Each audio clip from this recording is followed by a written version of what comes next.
feet firmly on the ground. I can bring the energy on any set down if I really try, because I'm so kind of neurotic and tense. But Sandy achieved a remarkable feat of actually relaxing me, and I very nearly enjoyed making a film, which is unheard of for me. Although he may be modest, humble and down to earth, he is a multi-million-dollar superstar. His undeniable breakthrough came as a blundering young aristocrat in 4 Weddings and a Funeral, the most successful British film ever. He followed up with several more British hits, propelling him to Hollywood and international stardom. His fame came back to haunt him in the darkest hour of his career in 1995. Hugh gained world after being arrested for lewd conduct after soliciting the services of Los Angeles prostitute Divine Brown. Back in 1987, he met Estee Lauder model Elizabeth Hurley. Together, they developed a strong relationship and even went on to form the production company Simeon Films. In the summer of 2000, the couple announced their separation, but continued to work on the Simeon Films venture.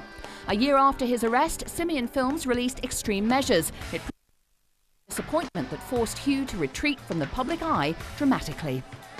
I have in my time been accused as an actor of being a bit lightweight, and I can assure you I've never felt more lightweight than I do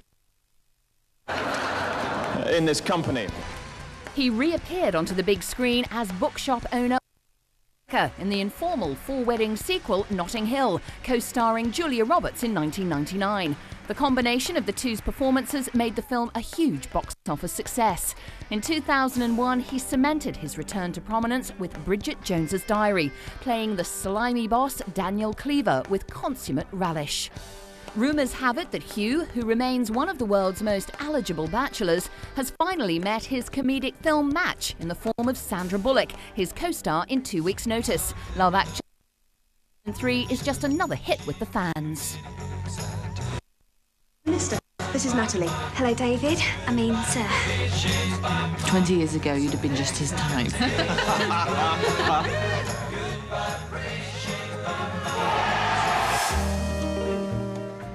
He has ridden the roller coaster of success. His career now seems more secured on the tracks than ever before. Fans greatly admire this genuinely nice guy. Hugh Grant is one of the finest talents that have come from Britain, and he continues to hit the big time. You have this kind of problem? Yeah, of course you did, you saucy minx.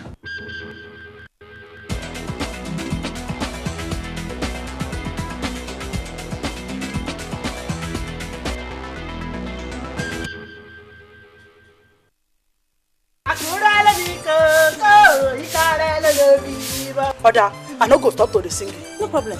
Keep singing. This singing will put you in trouble very soon. You won't believe it's the boy's father that inflicted such injury on him just because he stole 50 naira. 50 naira for that matter. That man should be arrested. Oh, how I wish I could just see that man and give him a piece of my mind. Abigail, I don't care if you're chatting with Barack Obama. When you're at work, you learn how to detach yourself from that phone else to get you into trouble. whatever. I mean, you should be happy that a pilot is asking your friend out. My brother, I learned that 3 armed robbers tried to rob a man as he came out of the bank at the junction before the express. Don't try to be the hero. You won't kill me. Do you know how long I've been waking you up quietly and you refuse to wake? Now you can't interrupt someone. I'd like to pray with you, nurses, being the vessels that the Almighty God has been using to heal His people. Okay. Can someone please talk to me? What is going on? Who is she? See, I hate cheating in my life. I hate cheating and nothing will make me have 50 kobo to that money I already get you.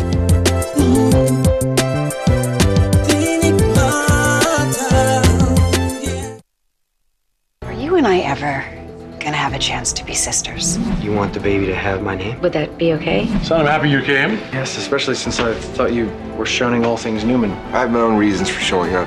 What did you say about him? I'm sorry, attempted rape. Okay, look, whatever you think you know about him, you don't know his heart.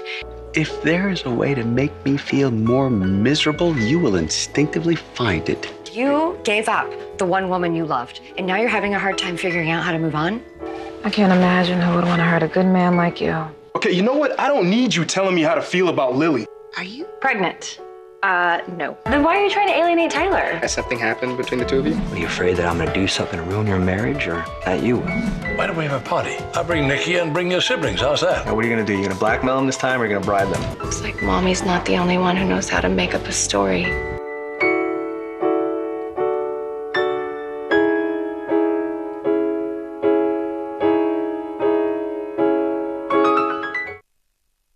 oluvannyuma lwa lutalo abaana bangi batwalibwa ab'ekika era bulala basigadde abamu bajja ne babakima era twagende mu lukoola eyo inakasongola mu buluuri twagende mu butale babalaaro okubuuza omwana oyo mumanyi nti mukwate obutonde obwekonkome mukwate obutonde bwa Ebola mubuteeke mu nsigo omuzungu ayogedde palamenti muyise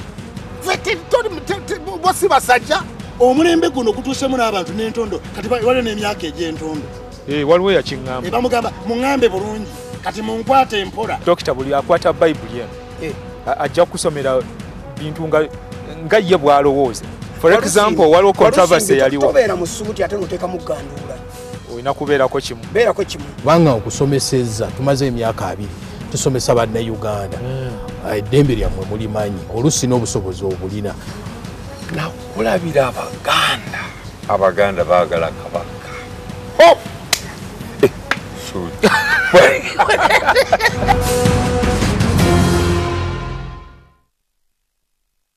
Today's highlight with New geisha with extracts from Mother Nature. Boss lady. All right, Ramon Izquierdo. Now you'll tell me everything you told your new friend yesterday. That guy. Someone needs to stop Antonia Guerra. What did she do to my brother? He witnessed the death of your father, Marcos Beltran. My mom always wants what's best for us. That's why she uses new geisha with extracts from nature. New geisha with extracts from Mother Nature.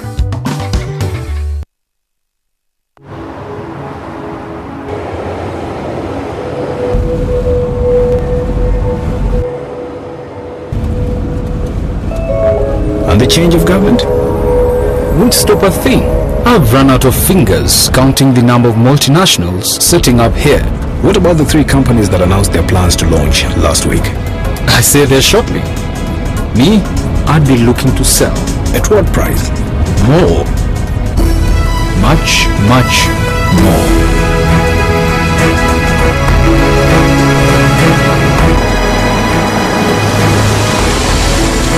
I don't know who you are or how you know these things, but one thing I'm sure of, you're in the wrong job. Here, call me tomorrow at 9 o'clock in the morning. I'd like to hear more from you. Are you ready for your big break? The East African, understanding the region.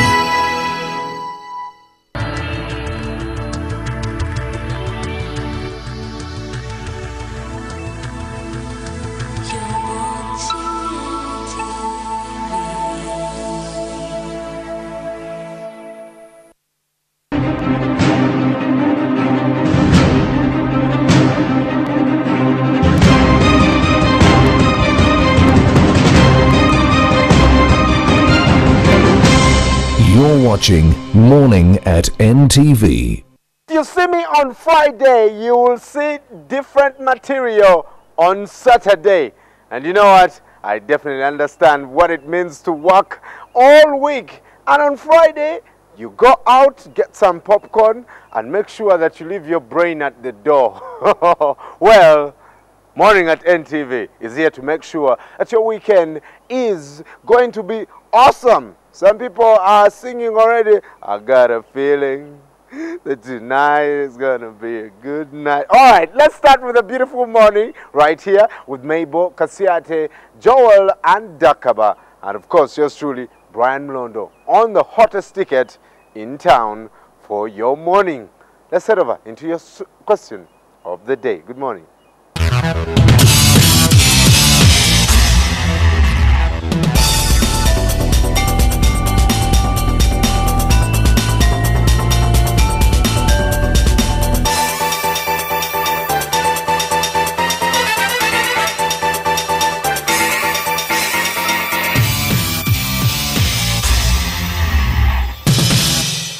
And of course, since it's a Friday, we try and make sure that all this stuff is really easy for you. Head over to our Facebook page, help us answer that question, Morning at NTV. And of course, you can use Twitter at Morning at NTV. SMS platform is open 6565, and you can follow us on our specific handles at MBGold2, at Kasiate, at Joel Senyonyi, at Mebkeb, at Dakabachigongo. Don't forget to tag at NTV Uganda. Thank God it's a Friday, and let's check out the stories that are making headlines this morning. Good morning, Brian, and good morning to you too. This Friday, I feel exceptionally happy. I don't know why, but thank you for watching and joining us wherever you are, especially those of you watching online. I know there are lots of you who watch online, so thank you. But to news making headlines, Parliament has unanimously adopted a motion presented by Aswa County MP Regan Okumu. A bipartisan coalition of youth has issued a terse statement warning the IGP and the police have ordered a probe into the conduct of its officers. You're watching Morning at NTV. Once again, a warm welcome to today's morning bulletin. Parliament has unanimously adopted a motion presented by Aswa County MP Regan Okumu over the plight of the communities affected by the Lord's Resistance Army insurgency in northern Uganda. The motion proposes a Marshall Plan which includes a vote in every financial budget to cater for the families affected by this conflict which spanned over 2 decades and ravaged the economy of the region. Maurice Ochol has that report. As relative peace gradually returns to northern Uganda, which was once the theater of the LRA conflict, many of the victims star a bleak future. Apart from help from a few humanitarian organizations such as Invisible Children, Save the Children, Watoto Church, and many households cannot cope on their own. We are also helping many people at the village there because at first, you know, that experience was very, very painful. The LRA conflict, which has lasted more than 20 years, sowed mayhem and destroyed the economic livelihood of the communities in northern Uganda. Against this backdrop, Aswa County MP Regan Okumu has presented a motion in Parliament seeking government help. Lawmakers made some amendments to the motion. That government interests itself in recovery and rehabilitation of the integration program affecting northern Uganda. That government adopts measures on how to collaborate with regional parliaments in affected regions. That government should channel development investments to communities affected by the war. That government engages the other members of the international community to further establish reparations fund and offer reparations to individuals and communities affected, increase budgetary provision for the health services, especially on reproductive and mental health services, and also urge government to lobby the United Nations to include all LRA affected areas in their mandate.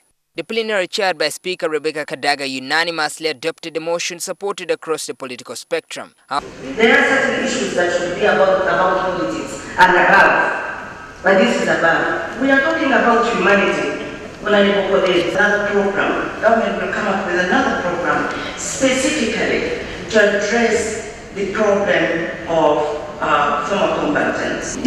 Actually, people, they were not beggars, they were lenders, they were givers. However, some lawmakers accuse government of turning a blind ear on a region which bore the brunt of the insurgents. Now, let the suffering of northern Uganda not be politicized.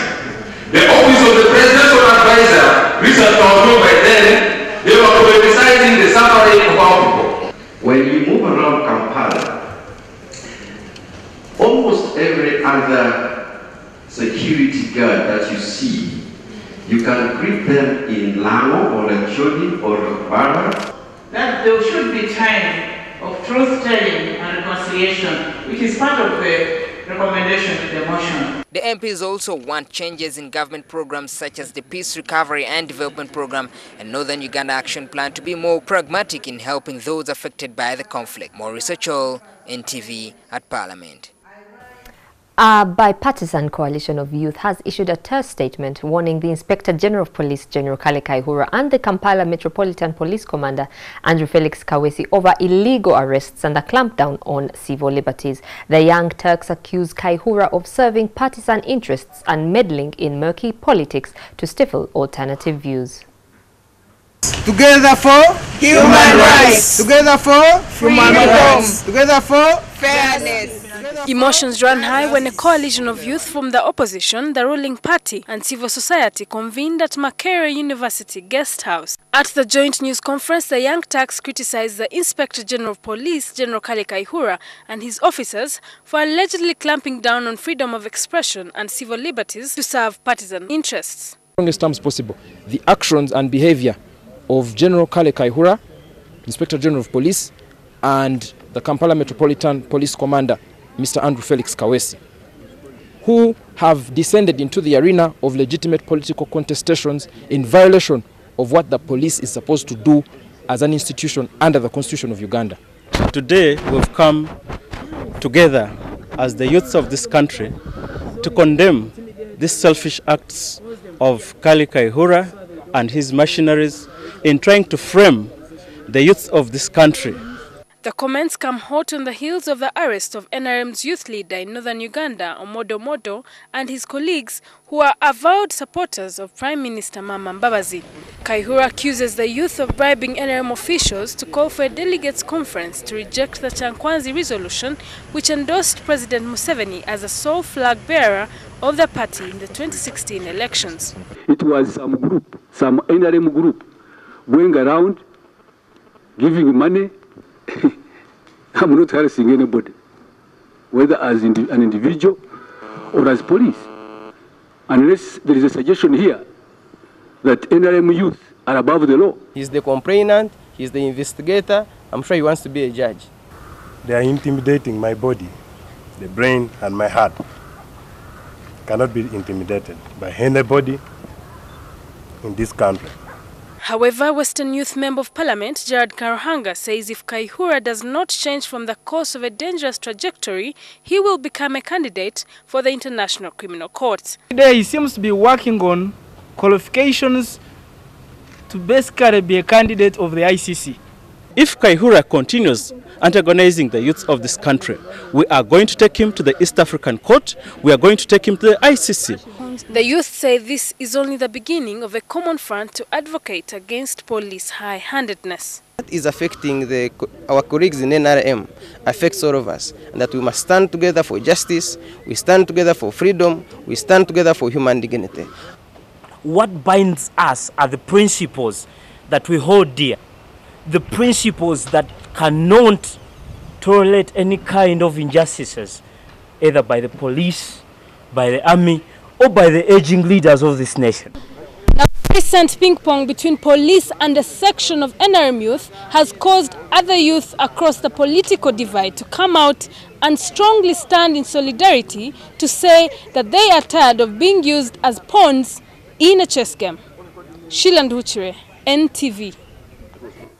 The police have ordered a probe into the conduct of its officers who broke up a peaceful gathering of the opposition to agitate for electoral reforms in the districts of Mbale, Soroti, Kabale and Kasese.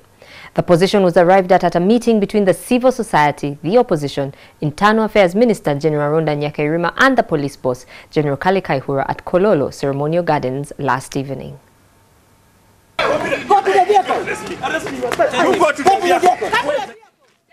This is how the police, through the use of coercive instruments, dispersed the opposition rally on electoral reforms in Mbale town last month. In what appears to be a carefully calibrated plan to foil opposition and civil society rallies, a similar pattern was repeated in Soroti, Kabale and Kasese districts. Last week, leading opposition leaders, including FDC President Major General Mugisha Muntu, UPC Party President Olaro Tunu and DP President Norbert Mao wrote to the police protesting the brutality. Last evening, the leaders met the police chief, General Kale Kaihura, alongside the Internal Affairs Minister, General Ronda Nyakairima, at Kololo Memorial Grounds. During this meeting, it was agreed that the officers behind these high-handed acts be probed. Addressing a news conference this morning, opposition leaders revealed what transpired last evening. 1. The Inspector General of Police will investigate the ugly episodes we experience in Mbale, Soroti, Kabale and Kasese and report on his findings. 2. We shall continue with our nationwide public meetings without any interference from the police we shall continue to provide periodically the framework program and update on the campaign to the Minister of Internal Affairs and the IGP. The Minister of Internal Affairs will take measures within government to stop intimidation and interference by RDCs. Kampala Metropolitan Police Commander Andrew Felix Kawesi, however, says the opposition was given terms to abide by, including notifying the police about their rallies in time. But we are going to investigate circumstances under which those occurrences came. There are also issues concerning the police officers who are assaulted. We are going to know who assaulted them and under which circumstances.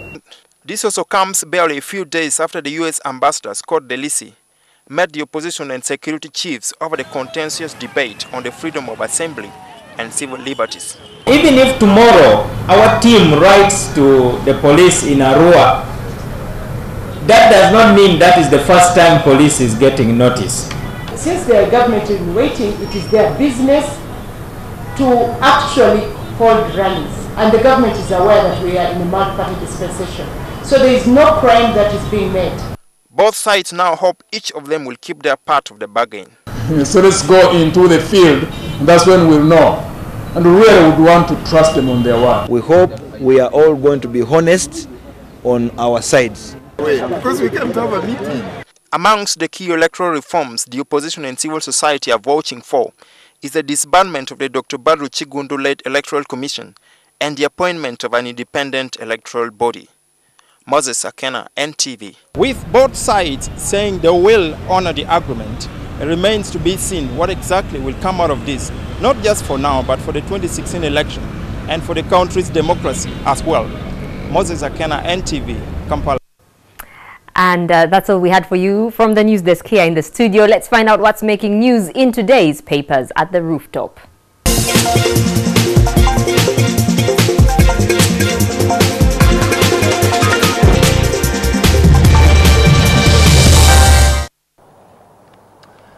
What a wonderful sunshiny Friday morning. Yes, on this, what day is it? The monitor calls it the 4th day.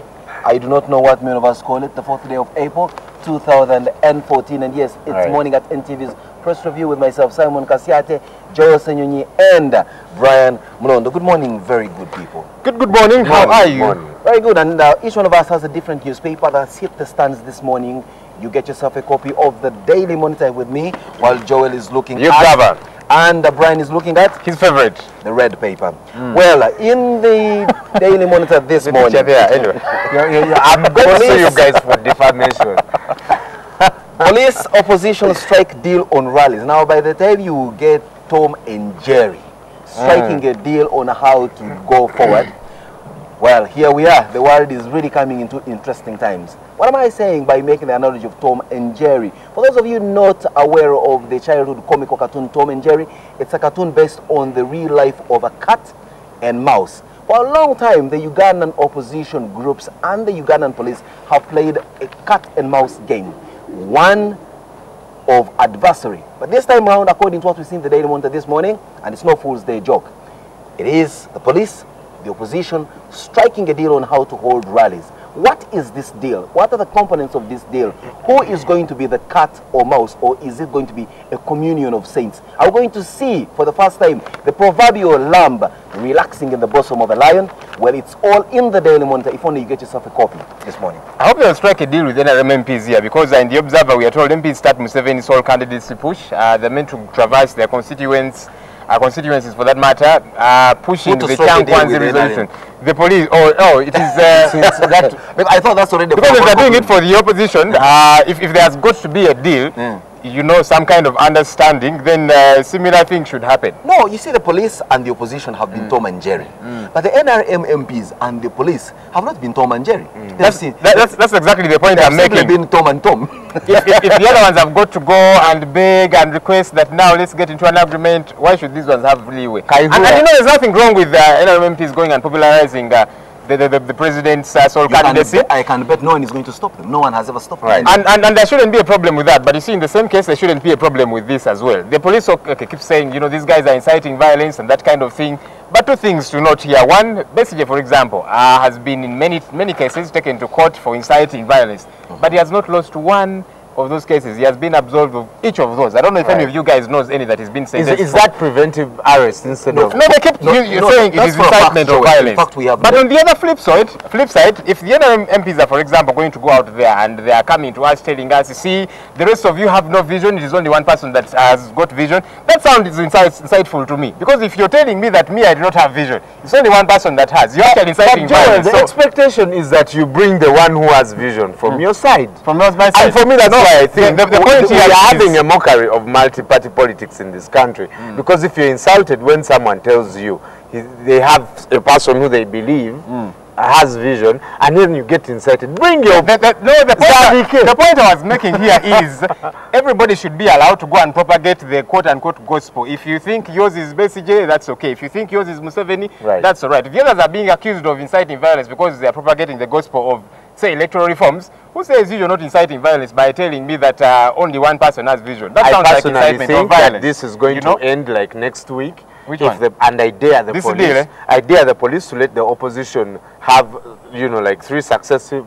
And we shouldn't even be daring them. Next week. It should be happening that way. It is not going to happen. Well, talking of which, we've got the ban that existed since 2012 over this group that called itself A4C, Action for Change, which was declared an unlawful assembly, something akin to the Ku Klux Klan, if you remember that, in the USA. Now, the ban that was set in place by the Attorney General, who put in place statutory instrument number 4, expires today. So from henceforth, people like Honorable Mwanga Chivumbi and Matthias Mpuga can as well start enjoying their respective nice places in society and not be seen as people who are leading an illegal assembly. We're talking about assemblies and illegalities. Isn't the ban going to be renewed today? Well, now that's the that's the million-dollar question. I think it will be renewed. Now that we have tipped off the Attorney General, he may need to renew this ban on this, otherwise not very good group according to him. The principal judge, the Honorable Justice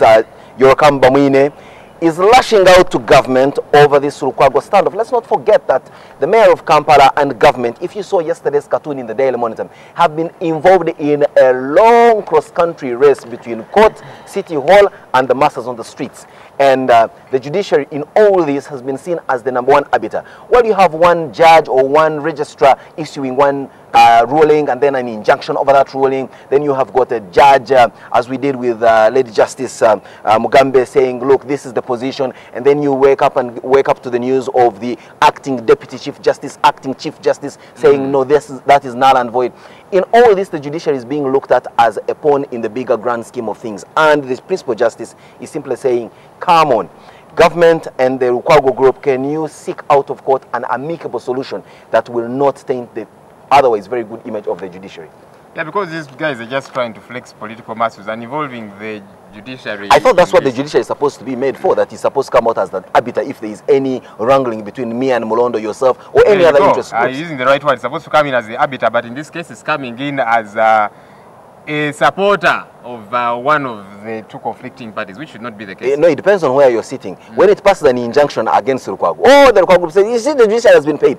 When they pass one pro Lukwago, then Tumwebaza and the group says, you see, the judiciary is not independent anyway. No, because when Nyanzi says Lukwago is still the mayor, like you earlier said too, I know that Kizza Besigye has won, for example, over 90% of the cases that have been brought against him in the courts of law. But the moment he loses that 1%, his group will always win, and the judiciary we need to look beyond just the point of the case has been lost or it has been won. Yeah, let's look at the merits, the contents therein. You talk about justice, acting chief justice and acting deputy chief justice. He has a very long title. Acting chief justice and stroke acting deputy chief justice. Interesting there. You know, 3 hours after this man has gotten into office, and look, we've got a backlog of cases in this country. If acting chief justice, I'm sure he watches this show, acting chief justice and acting deputy chief justice, I'm not daring you, I am just requesting you, if you can use the same expedients, yeah, to deal with the Lukwago happenings, If that same expedience is the one you can use to sort out the backlog of cases in this country, Uganda would be an awesome country. I am going to review this next story with an analogy. NTV has this wonderful morning show that we call Morning at NTV. If, for example, a certain leader in one corner of the country, let's just say Bugangari, where I come from, argues and says the presence of NTV's morning show is rendering young people incompetent at their work, at their places of work. I know people who wake up, watch this show, and arrive at their places of work late. A good number of them. A good number of them, which we commend you for. Please keep it up. However, if you Although find saying, a local people should get to work early, but let me drive my point home, gentlemen. Now, you find a leader saying, look, NTV must reign on this morning show and ensure that it does not lead to all these crazy things that happen in my constituency. People are waking up late, they are not working because they're watching an NTV show. And if for some business reason, NTV makes a decision and says, okay, we've been struggling to send a signal down in the Rift Valley in Bugangari. Why don't we move our booster from there and possibly put it elsewhere and maybe subject those other people to watch other channels if they so wish, but we don't see any business sense coming from there. Would that leader be with the moral authority to come and then start crying forward and say, look, you see, NTV is now blackmailing me. Now they're removing the signal from my place. They are saying people should not watch their channels. I was just saying in the morning. Exactly. Would you think that person is not playing double standards? That analogy is tangential to the real issue here. Why? Because NTV is a private company. This is the judiciary. No. Which we I'm saying you've missed my. I've not mentioned the story. The story is about the Honorable Chris Baryomunsi, who spearheaded the private members bill on tobacco control. He is the guy that put this bill and saying, essentially banning tobacco and the making of cigarettes. Now, BAT Uganda, out of their own business decision. Now, let's not forget that in Honorable Baryomunsi's constituency, people grow tobacco. Yes. Now, BAT has made a business decision and said, look, I think the people who are growing tobacco in Kinkizi are not giving us the right quality and the amounts that we need. So we are withdrawing from the tobacco growing area of Kinkizi and in fact giving them hybrid seeds of maize. They can now start planting maize. Now Christopher Jones himself, I thought if I were him, I would say, thank God, at least my bill is working. There is an eradication of tobacco in my constituency. You know what he's saying in the Daily Monitor this morning? Oh, BAT Uganda Limited is blackmailing me. Now they have refused. They are now pulling out of Jinjizi. They are not going to support my tobacco farmers. I thought that's what you wanted. I must declare at this point. Well, he did not blackmail. In this case, of course, now that he's head-ons with BAT, you do everything they can. You reap what you sow. You wanted them out of the country. They are saying the charity brings us out. How sure are we that BAT made a business decision? Honorable Baryomunsi and his colleagues want tobacco, consumption in this country regulated. They don't want BAT thrown out of this country. Let's put it this way. Their bill can otherwise take the name of anti-tobacco bill. No, that's not the case. That's not the case. They are saying, can we regulate this? We are not saying let's ban tobacco smoking outrightly. No. They're saying, can we have this regulated? And part of the regulation possibly is that now we should have fewer people growing the tobacco and we'll start from Kinkizi. So well, you can grow it as much as you want, as long as at the end consumer. We had the CEO of BAT here the other day, and I kind of want to kind of side with Baryomunsi. It's a very smart move from BAT to when the hunter becomes the hunted, but I think it's not good, Well, there you are. I must declare my conflict of interest here. I've got relations in BAT, but that of course also tells we could feel it when you are doing that interview. We were very humble. Going further inside the Daily Monitor this morning, some members of the M23 have face the ICC. Well, I thought this is not news. This is obviously known and accepted that, in fact, if you belong to a group like the M23 that's been accused of heinous crimes against humanity, obviously the ICC becomes your next, place of abode. 10,000 risk job cuts over Umeme saga, says contractor. You see, you bring up something in parliament, it comes to haunt you. You say anti-tobacco, that will be BAT withdraws. Now, for 10,000 decisions we take, there will be ramifications. 10,000 risk job cuts over Umeme saga, says a contractor. Now, the Association of Professional Electrical Conductors has urged the government to disregard the termination of the Umeme power distribution contract, saying that over 10,000 Ugandans could lose their jobs if this is cancelled. Now, there's a guy that came to my home, and if he's one of the 10,000, let him go. Let him go. You also complain about a similar guy. Because you actually used interesting words. He comes to my, house, looks at the meter, and I'm like, boss, I have never seen you here before. I have never seen anyone from Umeme here before. How come you have finally come to my house? Did he not have an ID? He had. So what is the problem? These guys that come to read the bill. So I told him, I can bet you 100,000 shillings right now that you don't have my bill. So he goes on talking, you know, all this nonsense. I have it, sir. Then I tell him, and by the way, you need to get out of my house now. Otherwise, you release the Then he's like, no, I'm still here for a long time. So he starts looking for the bill. What, 10 minutes later, he had no bill. He had no bill. And I told him, see what I told you? That's more reason why you must support the rollout of an innovation like Yaka, which puts the bill right in the control of your own hands, like we do in the Kigali. Yeah, you installed the Yaka things that never came back. Tell us happenings. Ugandans trading in fake HIV results. You know, Ugandans, we have mastered the art of this ingenuity. When we go to countries like South Africa, we play witch doctor and we fool people all over the place. When we want to travel abroad, even when we want to get jobs here, because apparently... Well, that story made a very huge feature on the BBC Newsday yesterday and was playing out seriously. But it was based on the fact that there is increasing stigmatization of people that have HIV and AIDS. And this is something that we as a country must raise up about. People falsify their HIV results to be accepted in job places and all that. No, now, the thing is, when desperate times call for desperate measures, why should any employer, for that matter, stigmatize any able-bodied person against the fact that they have HIV? Let's not forget that this, for the most part, is that these are people who are still in their productive segment of their life, and they have huge responsibilities. There was a woman who was featured in there, in that BBC feature. She clearly tells you of her own tribulations. She's got a daughter to support, she's a single mother, she's still able to work, but the only way she can be comfortable at the job is to present herself as an HIV negative person. Let's not also forget that we've had Ugandans who are claiming to be HIV positive, and this was a story that played out in the Daily Monitor not so long ago. People in Kamuli falsifying the HIV results to positive so that they can earn from the proceeds of NGOs that are out support HIV positive people. So clearly, we position our HIV status depending on where we find some kind of goodies.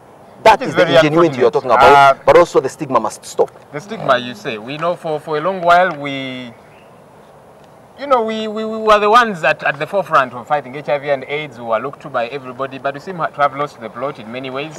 We need to drive that campaign again, and not just a few campaigns of Sechan Kwanzi and others. Let's popularize a couple of other things, yeah, that are very Brian, you're not telling us what is inside the inner pages of the Red Paper this morning. Well, the Red Paper has the Red Paper has a very screaming headline. Babazi raises 100 billion shillings to House Museveni. But something that has caught my attention is this guy.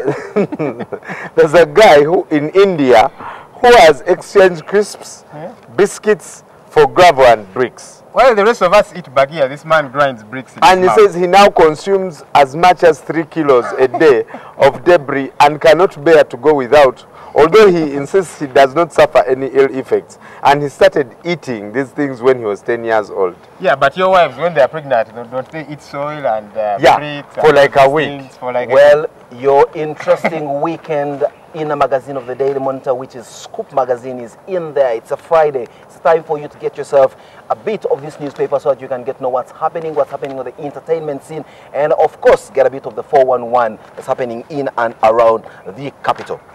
We also have an interesting cover story in Next Magazine featuring Ramadan Jaman. That's his nickname, the blind boxer from Naguru. Let's not forget that this is a man that can barely see a thing. He's blind, but he's an incredibly talented boxer. His story is in the Next Magazine here. This was a story that first featured on NTV about 2 years ago, if I may remind you. In the Observer here, they seem to emphasize teach the kids better ways to say sorry, just good manners. I realize, I don't know about you, that today's kids are very sharp, but that there's a thin line between being sharp and being bold and indisciplined. And I think you parents have got your work fully cut out for you. The other day I was asked to facilitate a kid Sunday school, and there's this young man that came to us called John. He wanted to go to the bathroom, and he said, Uncle Joel, I want to go to the toilet. And I said, hey, I wanted to teach him the better way to say it. I said, John, may I please go to the toilet? And he said, but Uncle Joel, I asked first.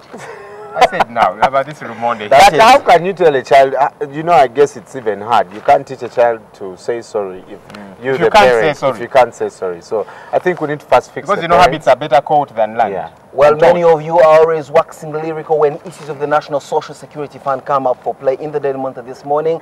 To be very exact, on page 3, there is a report coming in from the usual quarters saying that the National Social Security Act shouldn't be revoked. Now, let's not forget that there's a lot of deliberation going on with regard to the pension sector, the liberalization of which, and whether or not the NSSF should remain the sole agent of government that is dealing this, or should we open up the market to allow for private players to come into these pensions markets? It's all playing out here in the Daily Monitor. I've had that discussion before with, you know, even NSSF, part of the leadership, and there are shadow NSSF arrangements at different places of work. And of course, bringing another player, when we talked about this, NSSF was also literally on its tentacles, seeing the possibility of another player.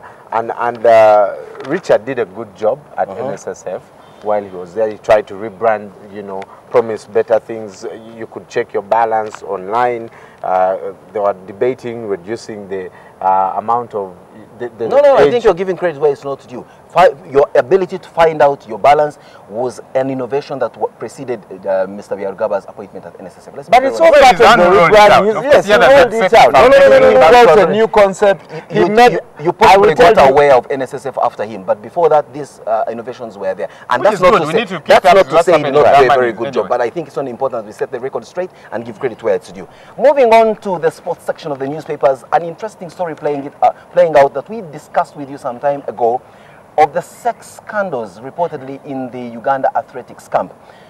Not so long ago, female athletes that were in camp in Kapchorwa ahead of their cross-country championship that took place in Kololo about 2 weeks ago, there were allegations coming in that some senior athletes and sports or athletic sports administrators were preying on them. Now we see that the police has sent in detectives to Kapchorwa to try and unearth this allegation right at its foot. I think this is a commendable move, only that coming in almost a month down the road, do we still have the evidence intact? I talked to a coach, you know, who's associated to UAF, has trained some of the people, and says the problem is the people who are going to do the investigations are linked to police too. So there's nothing that is going to. And I asked him, why have you waited all this time to say something about this? It's like, but what can we do? Damned if they do, damned if they don't. If they act very quickly, why are you acting so quickly? When they delay, why are you delaying? Well, as we close it out, we have a situation playing out in FC Barcelona. Many of you like following European football leagues, and FC Barcelona is facing a one-year ban with regard to signing up new players. Their crime? Signing in underage players, some of them from Africa. Now, folks, as we close this, at what time do you think that African players actually declare their age?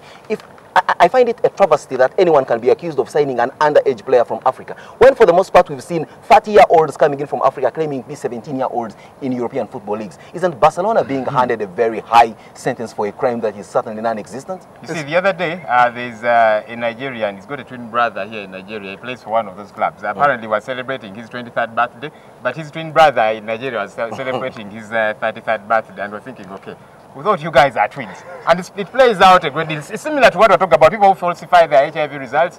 Why? Because in certain places to get there, you should be positive. In certain places, most places, you should be negative. There's stigmatization. So it's unfortunate, of course. We need to be a lot more... It's Europe. We will be following this story closely for you, and we'll bring it to you in the sports section when we later come back. Now, for the big story this morning as we conclude, it is discussing matters electricity generation. My conflict of interest is very well known. You know that I work for power generating company ESCOM. And for that reason, I will disassociate myself from the next segment, which is the big story. I will allow my colleague, the impartial but promising fireworks Joel, to take on the mantle. I'm going to return the favor this morning. People have always said you roast people this morning. Well, stay tuned for the big story this morning as we find out from ESCOM what it is that they have failed to do that has earned them this kind of rebuke from the quarters of parliament. Or is it that the parliamentarians have their facts wrong? We'll be right back. Stay with us.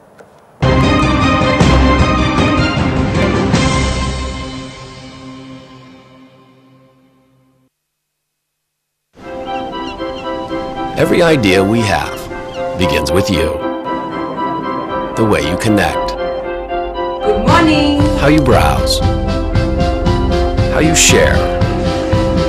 And how you interact with the world around you. Your relationship with your God is the most important thing. Have a company of people who have got a similar mindset. How do you want people to think, feel, and act after your talk? In other words, what's your objective? you inspire everything. Because in the end, innovation doesn't really matter unless it does something that really matters to you. And we are HTC.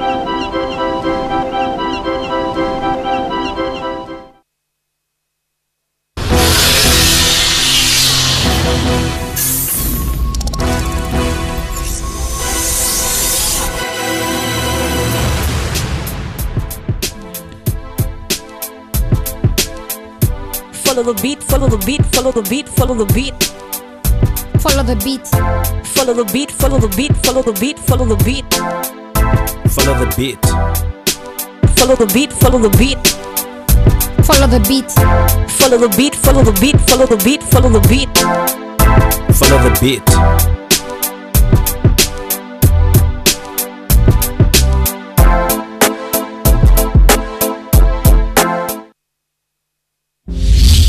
She was molested when she was 6 by someone she trusted. The doctors finally walked into the door.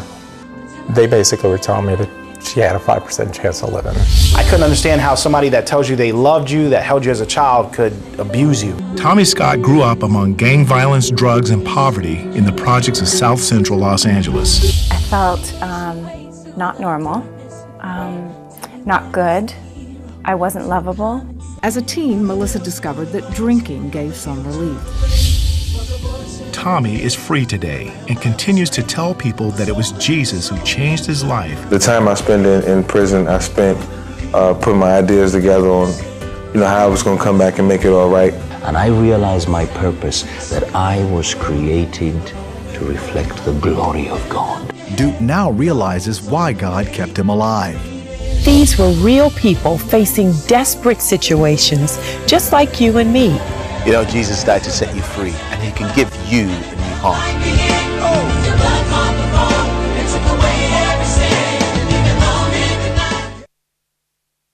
50 people, 50 days, one task. An incredible journey of 10,000 kilometers to deliver a taste of home to Humphrey Kayange in London. A journey you can be part of. We're looking for 25 people to say Twende Kazi and join the Tusker 25 on this mission. Join me. Join me. Join me. Join me. Join me. Join us and be a part of Africa's most epic TV show. Twende Kazi.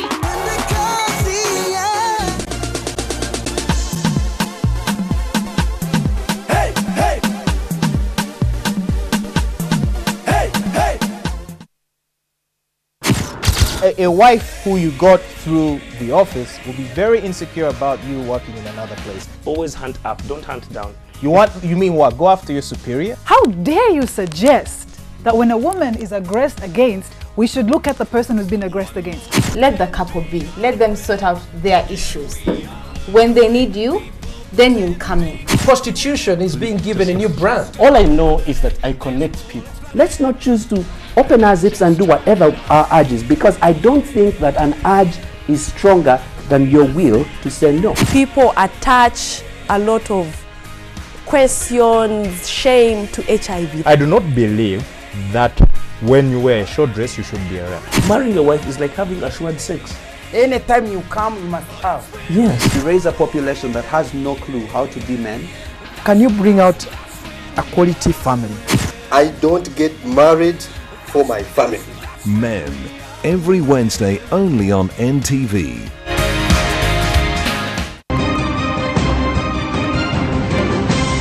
You're watching Morning at NTV with Simon Kasiate, Mabel Kebirunji and Brian Mulondo.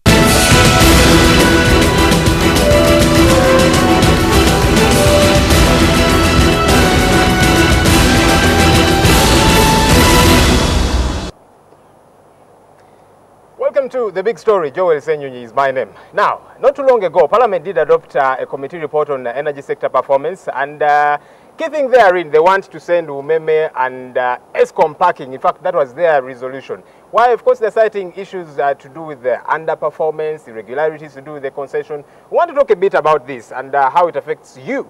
The ordinary Ugandan, at the end of the day, you consume power. Some of you do not consume power. You should be able to consume power, but for one or two reasons, that is not happening as it should be happening. This morning, My guest, the CEO of Eskom Uganda, Wanda Mngeni. I want to be sure I pronounce that name right. Did I get it? Close, very close. Yes. Hey, you've given me a 70%.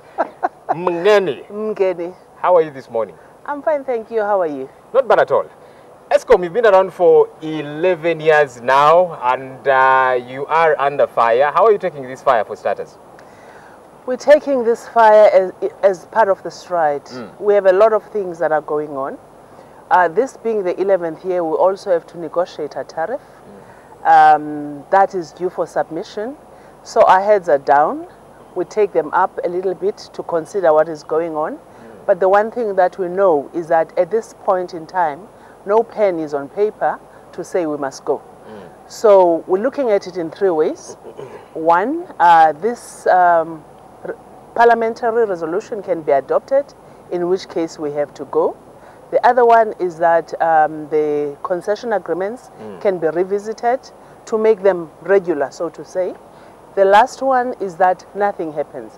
Whichever way that goes, we still have to do our work until that very last day. So we cannot afford to take our eyes off the ball. We have to keep our eyes on the ball and continue, because business continues. Whether we panic or not, you still want your power. And we have to do that on a regular basis in a consistent way. Eskom is the largest producer of electricity in Africa, and it's among the top 7 utilities in the world in terms of power generation. And I'm thinking, wait a minute, here in Uganda, when you took over in 2002, Kira and Nalubale, which you took over, were generating 280 megawatts, and now it has plummeted to 140 megawatts. And you're thinking, wait a minute, these are the largest producers of power. What is happening? That is exactly the problem, because that's what you think is happening. But that is not true. At the time that we took over power, it was never above 200. Actually, as we started the measuring, which is part of the contracts, the highest it's ever been was 265. Okay, but now it's at 140. We started seeing 280 last year when the lake levels were up. Yes, there is a decline. If I could show you a graph, which I can't show you right now, the decline happened in 2006. Why was the decline? The decline was a result of the drought levels, which did not only affect Uganda, but it affected the whole region. Because of the drought, the water ministry then came in and introduced water restrictions. Unfortunately, there is no way we can go above those restrictions unless the very same water minister is the one to say to us, you can, which they do from time to time. When you were coming on board, the way it operates here in Uganda constitutionally, it's the Attorney General that's supposed to give a green light to government to sign a contract with companies like yours. But that is not what happened. It was a Solicitor General, and we are thinking, okay, you people seem to be operating here illegally. Why did you not follow the law? Let me start by declaring that I don't even know what the difference between Solicitor General and Attorney General is. Really? But you signed an agreement. No, I don't. But having said that, we came in here thinking we're starting in January, but we had to get clearance from government. We only started on the 1st of April. Now, whether that was done properly by government or not, I don't know. But I know it came from government. Who did we sign the contracts with? We signed the contracts with government. Eskom is having lots of troubles. In South Africa, for example, where your headquarters are, your new now acting CEO down there, a gentleman called Collins Magila, I hope I pronounced the name right. He's under fire to quit, albeit with several other challenges. We see you having challenges here. Is this the beginning of the end of this 91-year-old company?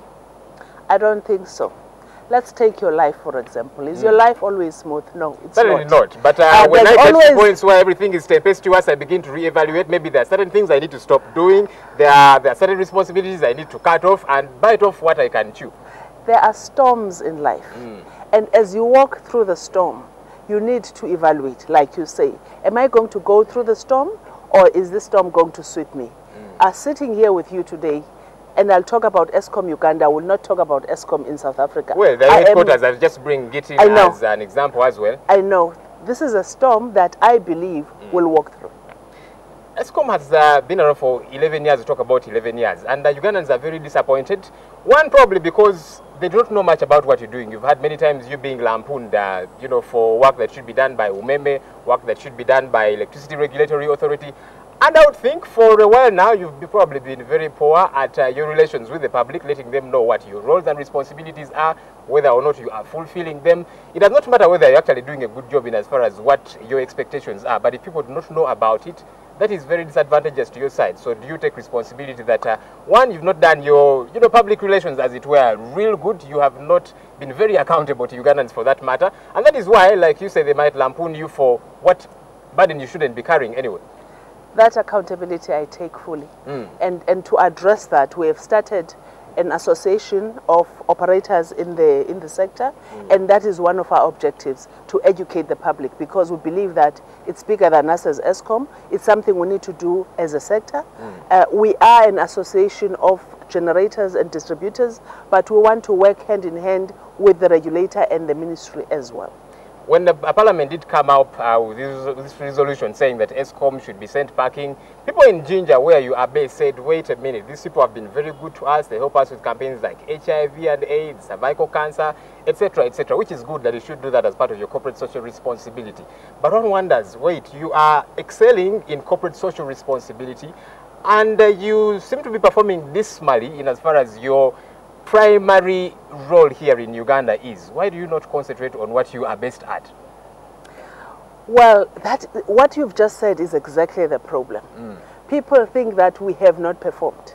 But if you look at all our targets, we've not only exceeded them, but we've been recognized for doing business the right way. We've done our business the right way. Let me give you an example.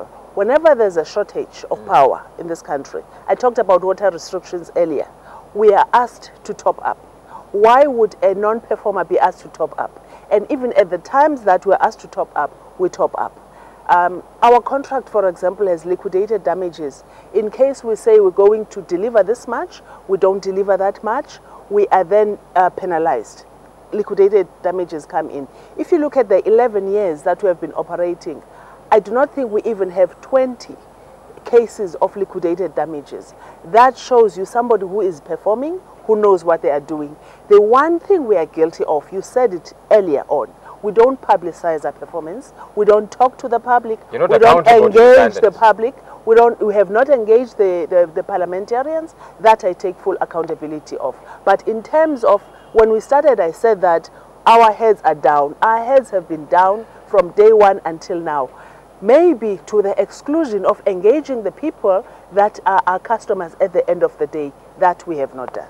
And you take responsibility. Now, your relationship between the rest of the players in the market, Electricity Regulatory Authority, UMEME and the likes, you people seem to be fighting at the top there. At the end of the day, what the person down wants is power that is available regularly, and everything done prudently. We are thinking, what is happening to you, the top dogs, as it were? Why do you not sort out whatever it is that you need to sort out?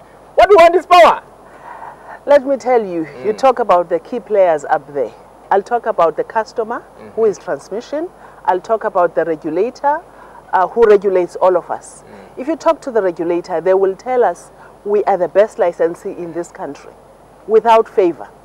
If you talk to ETCL, they will tell you that we have done our job. So we don't have a relationship that is not in the right place. We're not fighting, but what is happening is that we are not informing the public. I'll keep on saying that. And UMEME has tried that. As ESCOM, we have not tried as much as they have tried. You have invested greatly, greatly over and over again, and one of Parliament's concerns is that what you are injecting into your business, as it were, we don't seem to see returns out of it, and they're thinking, this thing is not working, why do you insist on it? And yet, it's clearly at the end of the day not profiting you, and if it does not profit you, who gets to suffer? Me and the rest of Ugandans. When some things do not really work, you drop it and say this was not good at all, try something else. On the 1st of April, we were 11 years. When we came in, we had a mandatory investment. Why was it mandatory? There were things that needed fixing. We fixed those. But as you fix these, especially with an old plant, and we've seen that to a smaller extent with the new plant as well. Things are not working. So as things are not working, we have to fix them. That's where our investment is going in. And there's a difference. There's part of fixing that is ordinary operations and maintenance. There is fixing that is refurbishment. When it comes to refurbishment, that's the investment that we're talking about. Right now, I told you earlier that we're going into negotiations again. If you look at the amount, the areas that need investment, they are decreasing. That speaks to the effectiveness of our investment. Your concession is meant to end 2022, assuming 2023. 2023, assuming you are not sent packing, as it were. We'll be here. Right now, you're very confident about that. Why are you confident about it? We'll be here. Why so? You seem to know a little bit more than we do, because if Ugandans are disgruntled, our representatives in Parliament are saying, no, this was not a very good deal, we need to see these guys off. But you seem very confident, and that might send suspicion out there. People are thinking, okay, what is going on that we do not know? Because you signed a deal with the government, the rest of us are onlookers. We are saying, we are tired of these people, but you're very confident. What gives you that confidence? You made a statement that we have not engaged the public. We've learned from our mistakes. Right now, the decision that is at hand is 60 to 80% based on non-facts. If you look at the recommendations, there are about 6 recommendations that pertain to ESCOM, and most of them are non-facts. Now, we need to furnish the facts without necessarily defending ourselves, to say, this is the finding, this is the fact. And we believe that whoever is the decision maker, when they look at those facts, they will say, wait a minute, this is not the right decision to be taken. There's nothing beyond that. It's just finishing the facts. In your operations, you seem to insinuate that we are doing the very best that we can, and probably it is the other end, in this case government, that is not meeting their end of the bargain. Where are you finding challenges with them? What are they not doing that is impeding your work here in Uganda? The one big challenge that we get blamed for is the water restrictions. We have a permit that is issued on an annual basis. And this permit is very clear in terms of how much water we're supposed to release. At some stage, though, the pressure would come to us, and then we would be the ones that are following up DWD. That has changed. Transmission now goes to DWD, and they come back and they tell us, expect something from DWD, go and operate at this level, which has happened. Now, if you look at, we've just looked at our performance, and we find that we've always, since 2003, been operating at about 10% above. Now, the question that we have is, why can't that be permanent rather than up and down? That is something that has to be sorted by government. We are ready to perform. We have the units. They are operational. You're ready to perform. It's 11 years later and you're saying you're ready to perform. No. You should have said that 11 years ago. We've said it. Believe me, we have said it. We have engaged, at least that part of the sector we have engaged. But we've kind of hit a wall as far as increasing the water restrictions are concerned. Now, when I say we are ready, should they tell us, for example, you can operate at 25% more than you're operating, we'll do that, because we have the capability. But our hands are tied. Your hands are tied? Yeah. Well, on the assumption that you remain around for the next about 9 years, 2023, we hope you can deliver a lot more than you have delivered. You promise to, hope Ugandans get filled in whatever it is that you're doing. We need to know what you have, or what's happening on your end, so that we don't feel you are operating clandestinely. You are providing power for us. We need to know what's going on. But thanks a bunch for joining us this morning. Thank you very much. Thank you for having me. It's been a pleasure. We'll take a quick break and get back with my opinion.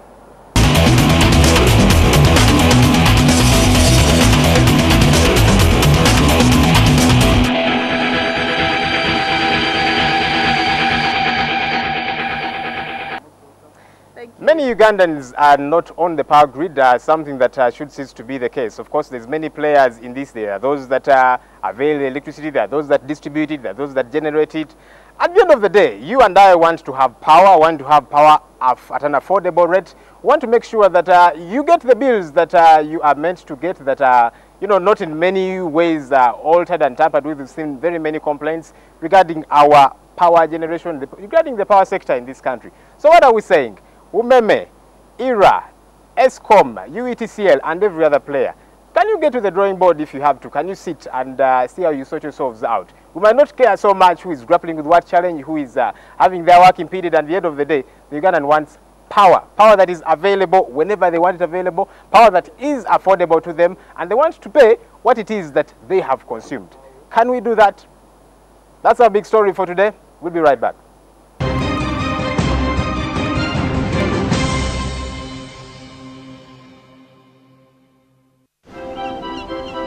Every idea we have begins with you. The way you connect. Good morning. How you browse. How you share. And how you interact with the world around you. Your relationship with your God is the most important thing. Have a company of people who have got a similar mindset. How do you want people to think, feel, and act after your talk? In other words, what's your objective? You inspire everything. Because in the end, innovation doesn't really matter unless it does something that really matters to you. And we are HTC.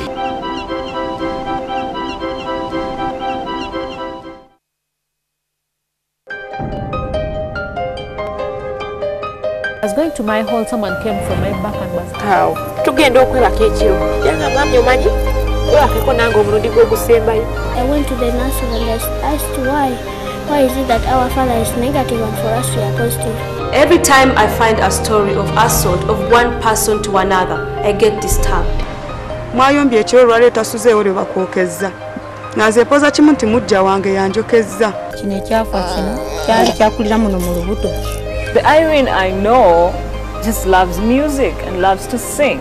I've never seen her even smoke a cigarette. The days of legal trade in slaves are history, following its abolition in the 1800s. They tie you like this. That's when I started getting past. Everybody has a story, but yours will only become our story when you share it.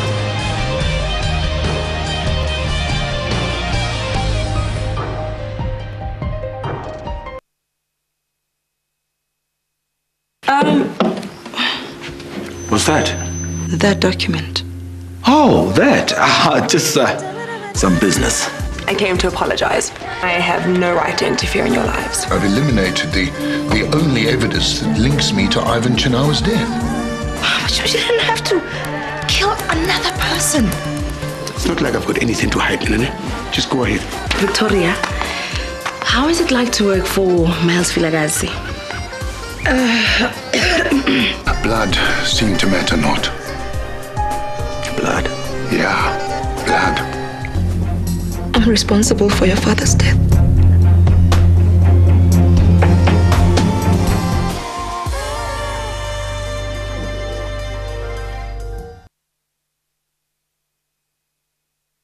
I'm gonna blow your mind and I'm gonna twist your taste buds.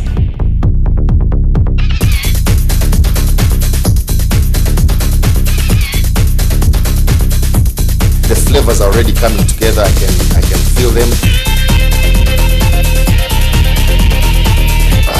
Very lovely, very appetizing, very powerful.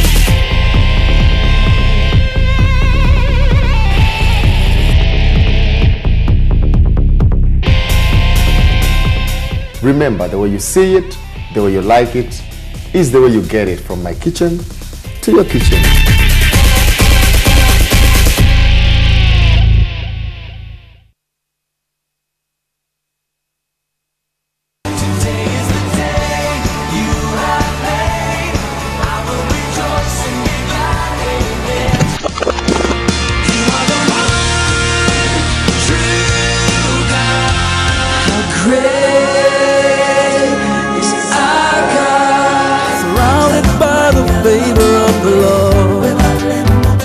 Ladies and gentlemen, Jesus came to set you free and to be free indeed. In life, you don't wait. Yeah.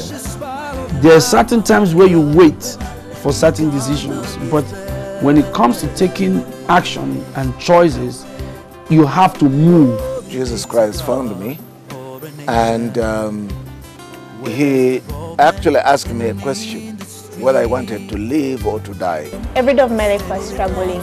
It's just that God has given me this kind of hope. GXP every Sunday only on NTV, your official inspiration station. Asimwe. Asimwe, we are bringing your drink. Okay, don't worry. Mbasete zode mkoti yangu. Sente. Zo jemu. Sawanya demo mwenge. Hani gutamu. Ha? Nkuwunyirira gwanze nja kukuba. Tonna kusasula myezi ebiri gya nyumba gye batubanja. Oli mukunywa mwenge n'abakazi.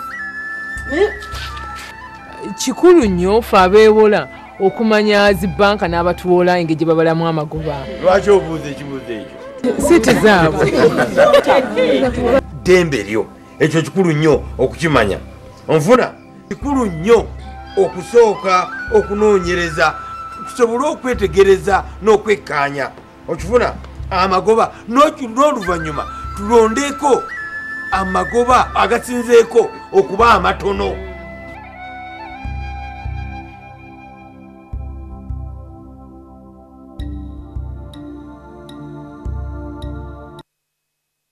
Oluvannyuma lwa lutalo abaana bangi batwalibwa ab'ekika era bulala basigadde abamu bajja ne babakima era twagende mu Lukoola eyo nakasongola mu Buluuri twagende mu Butale Babalaaro okubuuza omwana oyo mumanyi nti mukwate obutonde obwekonkome mukwate obutonde bwa Ebola mubuteeke mu nsigo omuzungu ayogedde palamenti muyise bosi basajja omulembe guno gutuusemu n'abantu n'entondo kati waliwo n'emyaka egy'entondo waliwo yakiŋŋamba bamugamba muŋŋambe bulungi kati munkwate empola dokita buli akwata bayibuli eno ajja kusomera bintu nga ye bw'alowooza. For example, waliwo controversy yaliwo tobeera mu ssuuti ate n'oteekamu gganduula olina kubeerako kimu kubanga okusomesezza tumaze emyaka 2 tusomesa bannayuganda eddembe lyammwe mulimanyi oluusi n'obusobozi obulina nakulabira abaganda baagala kabaka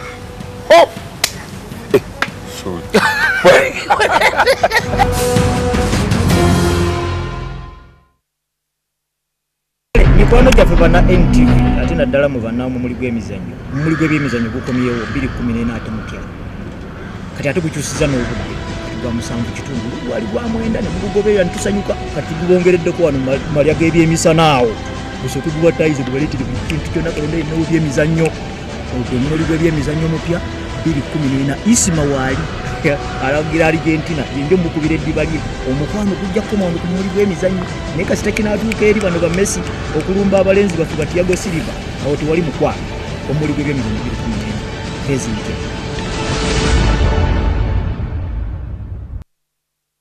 I'm going to blow your mind and I'm going to twist your taste buds.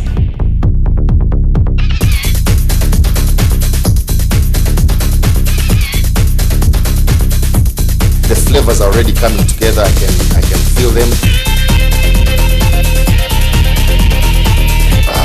Very lovely, very appetizing, very powerful.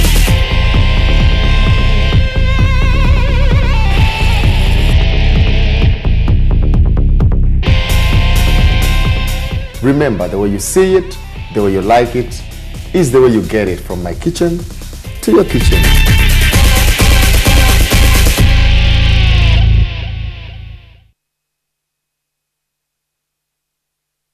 Are you and I ever gonna have a chance to be sisters? You want the baby to have my name? Would that be okay? Son, I'm happy you came. Yes, especially since I thought you were shunning all things Newman. I have my own reasons for showing up.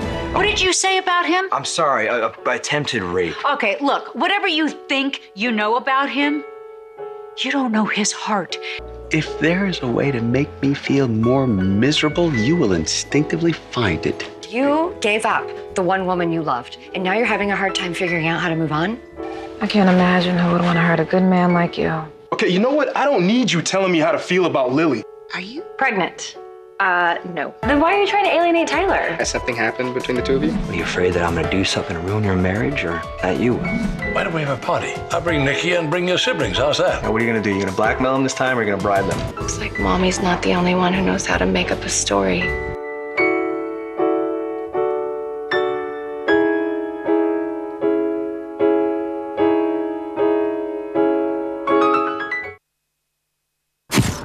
A wife who you got through the office will be very insecure about you working in another place. Always hunt up, don't hunt down. You mean what? Go after your superior? How dare you suggest that when a woman is aggressed against, we should look at the person who's been aggressed against? Let the couple be. Let them sort out their issues. When they need you, then you come in. Prostitution is being given a new brand. All I know is that I connect people. Let's not choose to open our zips and do whatever our urge is, because I don't think that an urge is stronger than your will to say no. People attach a lot of questions, shame to HIV. I do not believe that when you wear a short dress, you should be around. Marrying a wife is like having assured sex. Anytime you come, you must have. Yes. You raise a population that has no clue how to be men.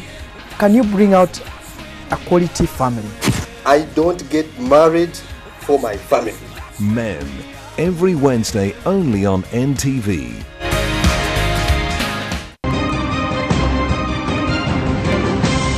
You're watching Morning at NTV with Simon Kasiate, Mabel Kebirunji and Brian Mulondo.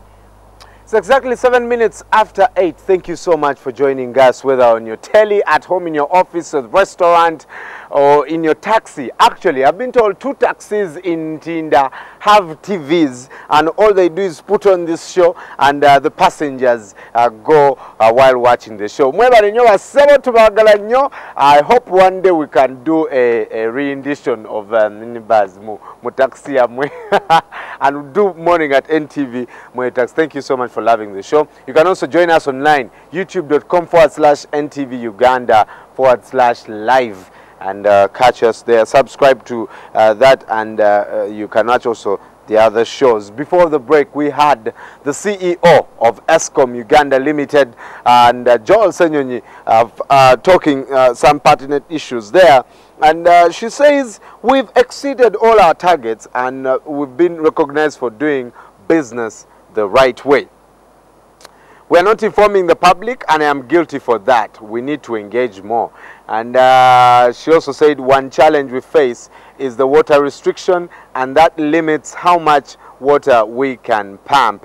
And those are some of really the main points from Nokwanda Mgeni, who is the CEO of Eskom Uganda Limited. But your comments, if Eskom has hit a wall, it doesn't mean Ugandans have also hit a wall.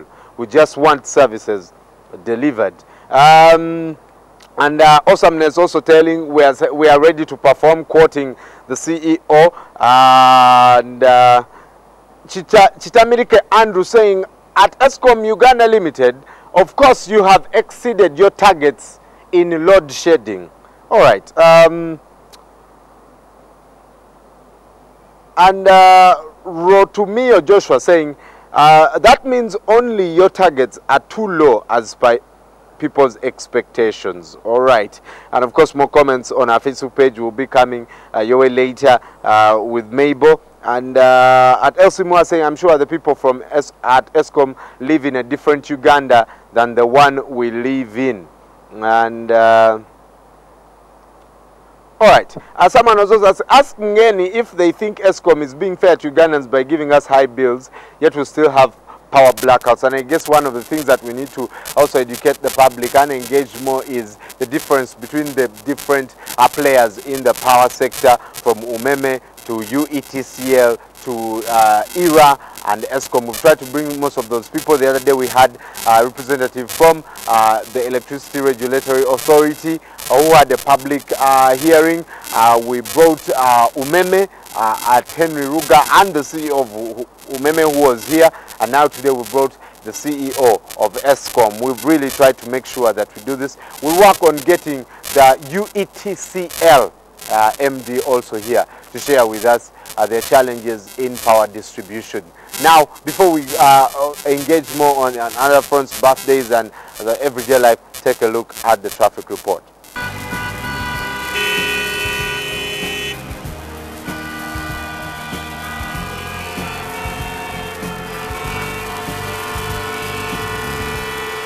Like this, Chintu Road is our main reference, very empty today, worse than today. I don't know if people have worked.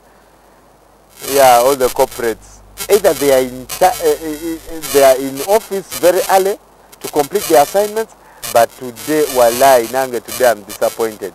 Or you just get us that man on the rooftop cleaning, I don't know. Na yere ochaliro chikanyo. Chidi too empty. I got a tweet from Brian Senoga, and he was giving us traffic at Mulago over there. Thank you so much for being our traffic ambassador. You can also be one of our traffic reporters. WhatsApp your image to 0471670. Let's head over to Mabel with your Facebook requests, comments, and birthday wishes. Later, Everyday Life. Good morning. Happy birthday to you.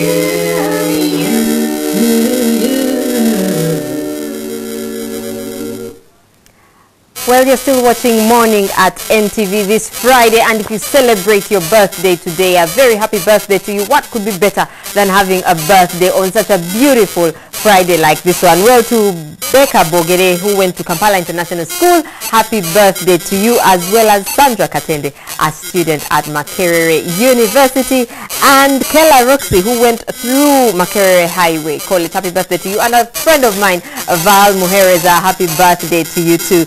Now, moving on to your Facebook messages today, Fred says, I have made a decision to follow your program because I'm gradually changing my lifestyle with the help of your everyday life segment, and that is so true. Johnson Kansime says, thanks for the show. I do not feel like leaving my room. I've got a test at 9 a.m. This shows how much I like your program. Anyway, I need to go.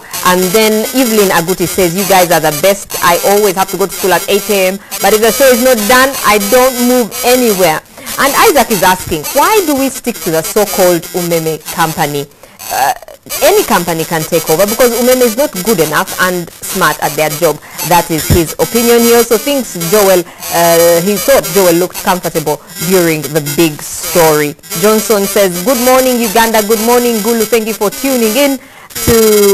Thank you NTV for turning on our world. Big up to all Gulu University students. We can't wait to crash in Deje in a match to take place today at our own pitch.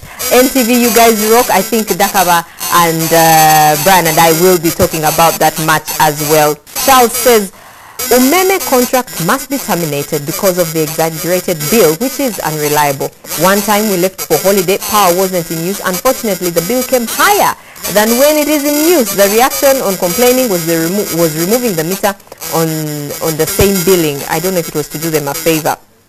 And then Junior James says, good morning team. We also need a discussion on teachers in primary school. Someone appreciative here saying, NTV, you are very educative, right from the presenters who are smart, and it's a lesson to young people. Inspiring. We have inspiring programs which are appetizers for the next. Congrats to you all morning at NTV. God bless you. Well, God bless you too. John Paul says, Brian, the Umeme contract was terminated. That's not anymore anyone's, I think, business. And it was illegal for them to come to our home. And Derek says, Simon, I pity NRM. You look at those people like, I don't know. I can't quite understand some of those messages. People who use a lot of shorthand. Morning guys, it's a wonderful morning, but please tell Senyoni to go and contest as an MP. Let him not leave the acting Chief Justice to do his work. I love you guys. And I think we shall now return to Brian for today's HTC moment. We started with the goal of bringing the power of computing into the hands of people around the world. From the beginning, we were designing many of the world's first touch and wireless handheld devices. Reaching out to our partners and setting no limits on innovation, we produced one of the most popular touch experience devices of the time. We were building smartphones before the term smartphone even existed. We then set out to make the most versatile smartphones, including ones that let you use either a touchscreen or a keyboard. We saw the potential of 3G early on and introduced the world's first 3G Windows mobile smartphone. We changed the way you use your fingers. Based on our research into gestures, we gave you the intuitive and easy-to-use HTC Touch.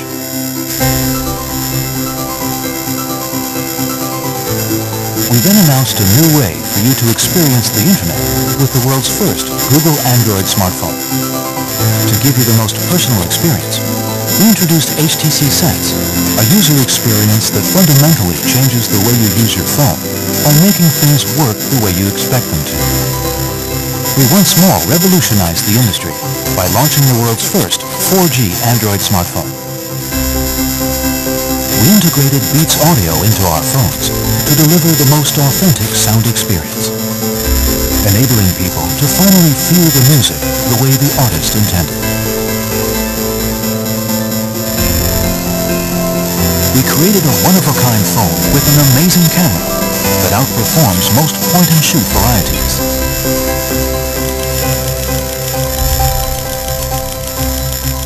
Most recently, we once again set the industry ablaze with the new HTC One. Critics have hailed the new One with its full metal body design, a live home screen, photos that come to life, and dual frontal speakers as the best Android phone of the year. Curiosity and ingenuity have defined our history, and we're recognized by the industry as one of the world's most innovative brands. We've come a long way, but one thing hasn't changed. It's people like you that inspire us to create the most innovative products in a world that becomes more connected every day.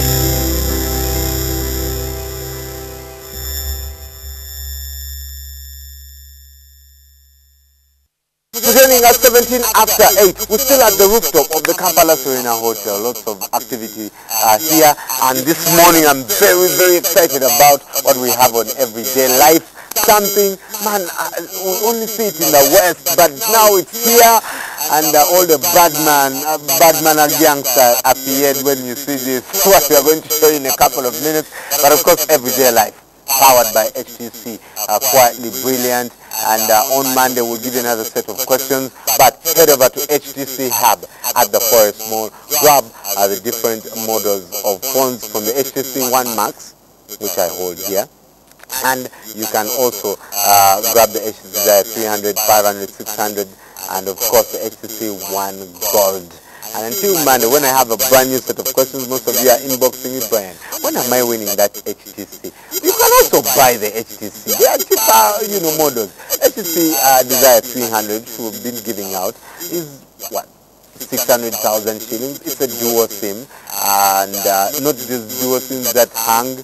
No, these are very fast, phones. HTC, of course, the best smartphone 2013, and the 200 is 400,000 shillings.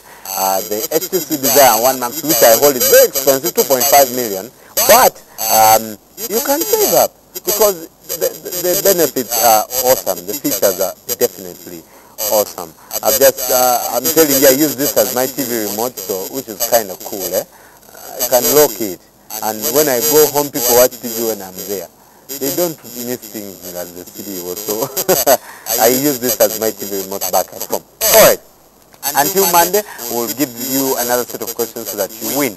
That is your HTC moment. Coming up is Everyday Life morning. It's the first thing you see in the morning and the last thing you see at night.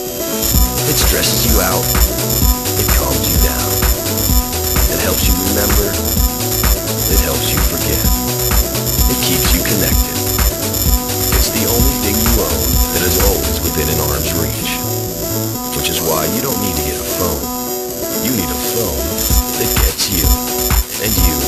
And you. And we are HTC.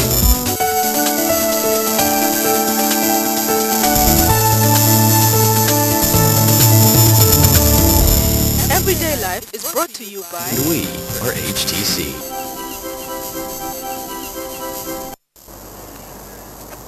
Alright, I'm sure when you get your first car, you are very excited and can't wait to experience it, and you look for all these cool things to make sure that you have it worked out, and you put in the radio, you get new rims, you get brand new tires. I remember when I got my first car, I was so excited.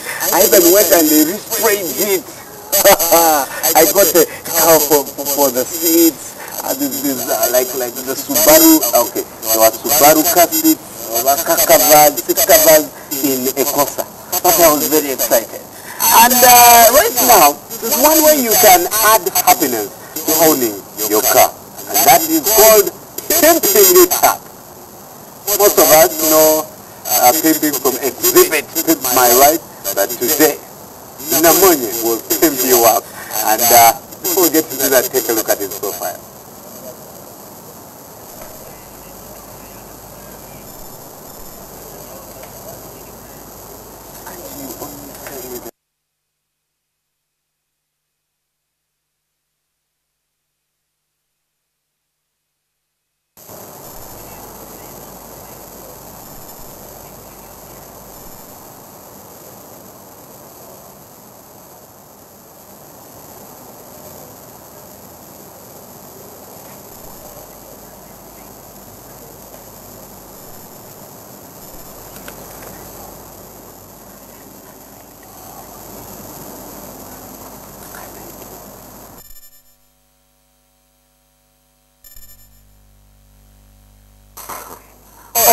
Good morning, Namonye. All right, you have to speak loud and you might do a man's job, but you speak like a man. Yeah. Good morning. Good morning, sir. Welcome to the show. I know you must be in your workshop now doing your thing, but you know, you've decided to spend some time with us. Yeah. Namonye, car building is something we hear in outside countries. Yeah. We watch shows, Pimp My Ride, and when did you start this business? This business, I started in 2012. Just a year ago?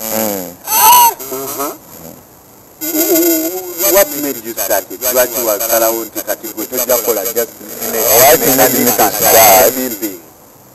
The situation which I had. That situation brings me to see a different thing. The situation area, you know, when you lost your parents, and when you see in front where you are going, when there is no future, then you have to plan early. That's the situation which I have.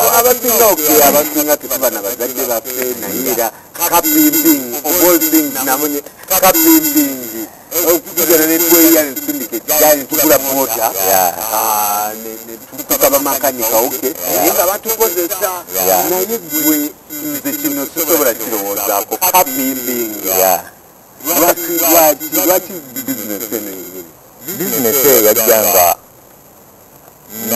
nalinga mugolozi, panel beating and spraying. That's the work which I went to study. But not in school, because I didn't go to school. I stopped in P7. So in that year, 2003, I joined the garage in Bali district. So I started to work as a panel beater. But by the time we, then I have to go where people who are blind than me. So my two brothers came to me, told me, why don't you allow us to take you to Kampala? So we came to Kampala. Kubanga ndaba sisipitinga Kampala, Kampala wali abagezi. Brothers bonde bakuforcing, ne baforcing okujja naye nga bali bagalako advantage ya transport nga tebalina transport. Baleta Kampala. Mwali mufunyeyo ka free ride. Bo bali bakolera eno ngapo bazimbi. Kati nga banjiya ngabo botega ekibuga kijja tugende Kampala tu. Waliwo emirimu tukufunidde kumbe bali tebalina ssente. They don't have transport. Kati ne bakola ki? Ne banteeka mu kati zenalina batasulire.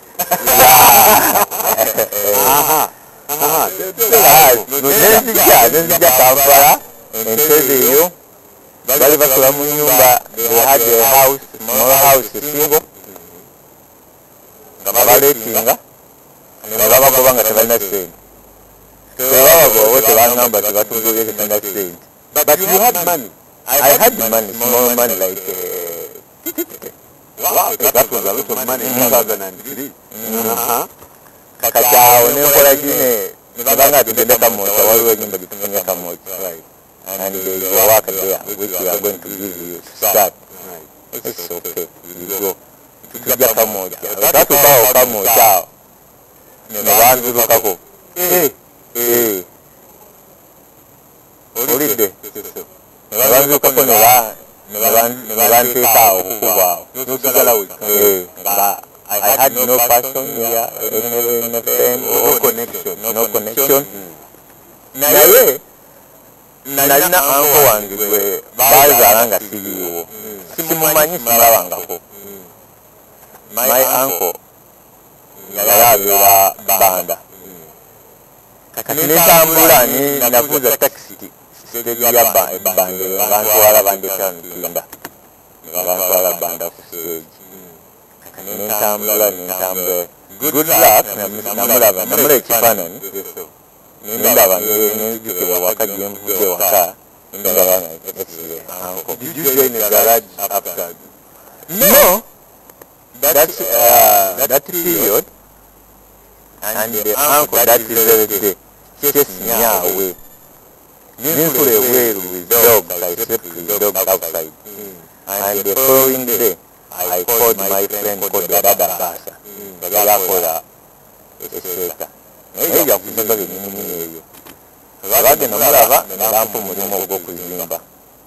Nga sirina kyengenda kukola, I have to change what? Job. Because I can't afford garage. Garage eno gifunotya. Garage eno. Bampa waliwo omusajja awo eseekaawo. Yampa chance. Ngezise chance yange.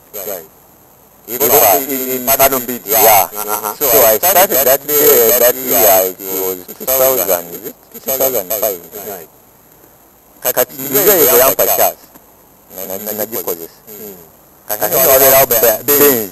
Nga bose bamanyi enkola ya Benz ki. Nze nentandika enkola Benz. Kati yayo najje ne Kampala. Ne Benz eyo mugala gye mwawo mudaferi yawo. Naye ne balema n'abagamba nagayo sekaba bakolera Benz.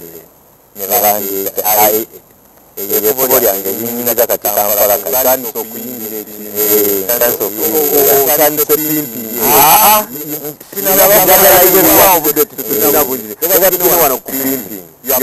You mastered your art, you've done Benz. Kati pimping goes. But pimping goes. Tell us the first job of pimping. Pimping goes. Waliwo company bayita Kamba Uganda Limited. Industry ya. Akambe yalina ekidomola kinene ky'amazzi ekisupplying amazzi mu Nilo. Nga akaani yenna kitandikira kyayo, the top. Ate nga top ennaku enjola. Olina okukiddala ate okigule. So, banoonya kampuni zonna ezikola bagendako n'amave nga teri. Twesanga banoonya nga baagala bakola naye nga teri nga tebasobola. Ne bampikira ne baŋŋamba can you try this? Or can you make it this? I can make it. Right. Ate nali sina idea ekintu ekirenga mu maanyi gange obako n'okukkiriza kwange. I can make it. So, they asked me how much can cost. I told them 200,000. They give me the money. Nenga negwa material. Nakola ekitandikiro ekyo. Nakikola. Mpaiba nenkikola, nenkitandikira bulungi, nekigula, nenkikola. Beewuunya nnyo. Even the boss gives me 50 for free. Bonus. So, the guy of this car called I think every person in Kampala knows him. Hakuna Matata. Yaline motoka ye and kuza yes. Yeno. Ene yakubi. Waliwo ebadde eriko MK. I think we can have those pictures, on the screen. Kakati eri MK yalina olaba sample.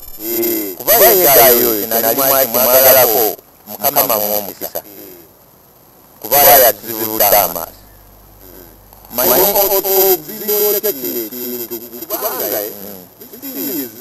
complex ngabo kakabonera ilongo jaleka obuzibu chapatela about that kakakinga ekyola ekyo kakangabula bino bampe ya white bampe tukwata bampe jola yayo lino yayo azisi nekuleta majo wa fiber okweka fiber tu nekulamu tulaba kale kyekisinga okwagala that corners the corners are hard to do corners tusinzira ku olino yayo netulaba ngegekolamu kakatwala kona zino zonna ile tusala buli kikwataga kyonna buzalangala noya akola kiti tukola buli kintu kyonna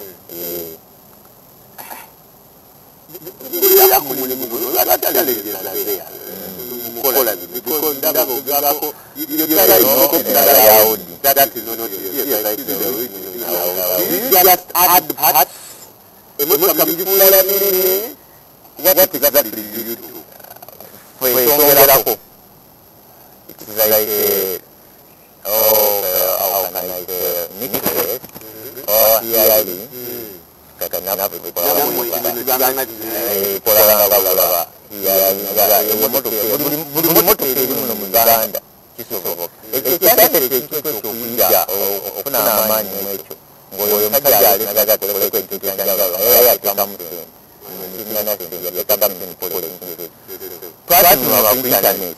abazungu fitting guys kugamba Africa kanokola what the hardest job you got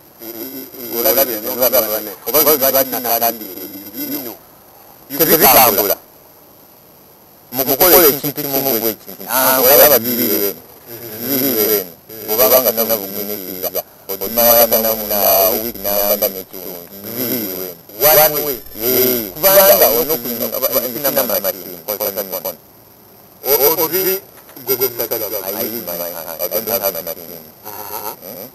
So nizo okuzingala ninga kinegala bere ati no kuzinga kyanga kebya antivala bidolo so ina byuma kosa n'ono how many cars you have average mama in one man okola pitingewa ndale banala kugerera nyomuno tebanala kale babyagala naye tebanala kululira okola ngabo bakatandika naye mwezi tukolayo mumotoka so pati nayo mumotoka right now wala mumotoka tunayo tebeka naye kale wano tuberawo ne sas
Wow. Kati bobo tumbere Moses Musa forward.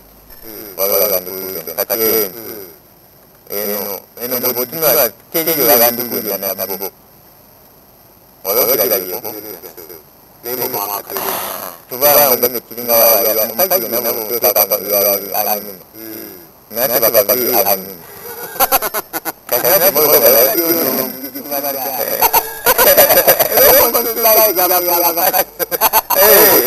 well, this is beautiful work. Yeah, beautiful work. Yeah. You know what? You know what your thinking. That is your thinking. And you shall see how you can university.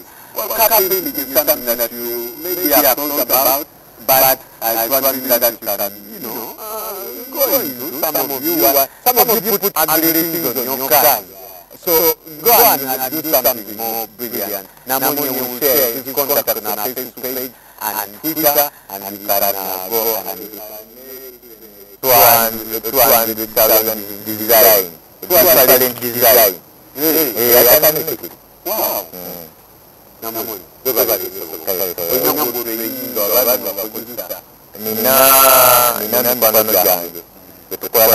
So far, technical being Walau bolingo, or spraying.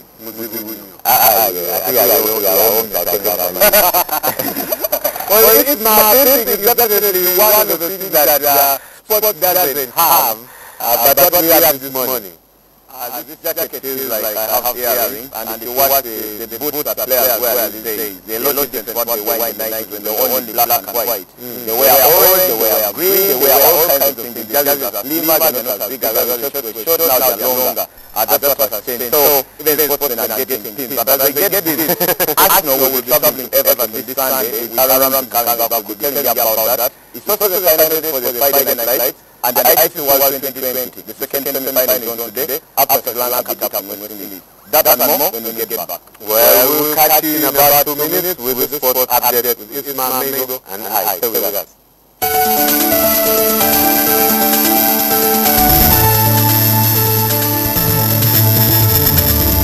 Everyday Life was brought to you by We are HTC.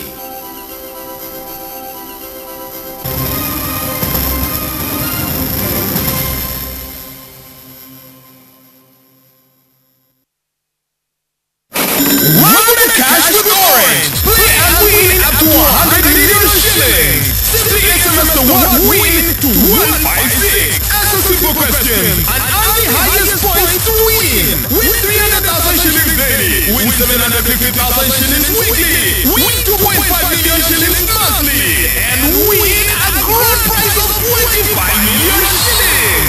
Welcome to Cash and become a millionaire. Each SMS costs 800 shillings. Opportunity, happiness, fun changes with Orange. Today changes with Orange.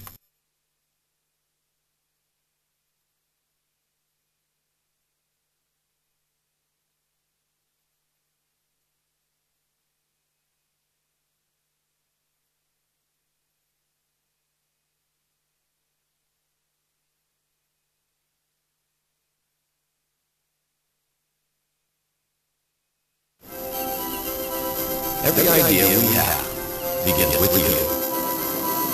The way you connect. How you browse. How you share. And how you interact with the world around you. Your relationship with your God is the most important thing. How do you want people How do you want people to think, feel, and act after you talk? In other words, what's your objective? You inspire everything.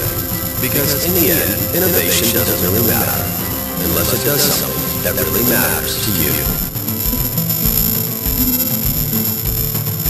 And we are HTC.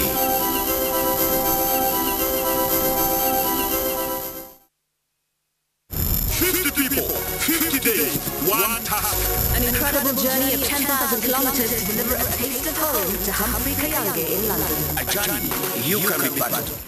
We're looking for 25 people to say Twende Kasi and join the Tasker 25 on this week. Join me! Join me! Join me! Join me! Join me! Join us and be a part of Africa's most epic TV show. Twende Kasi!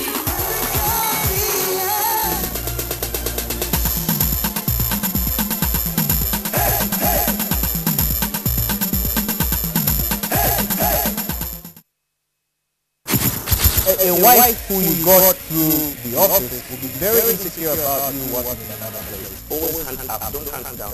You mean what? Go after your superior? How dare you suggest that when a woman is aggressed against, we should look at the person who's been aggressed against? Let the couple be. Let them sort out their issues.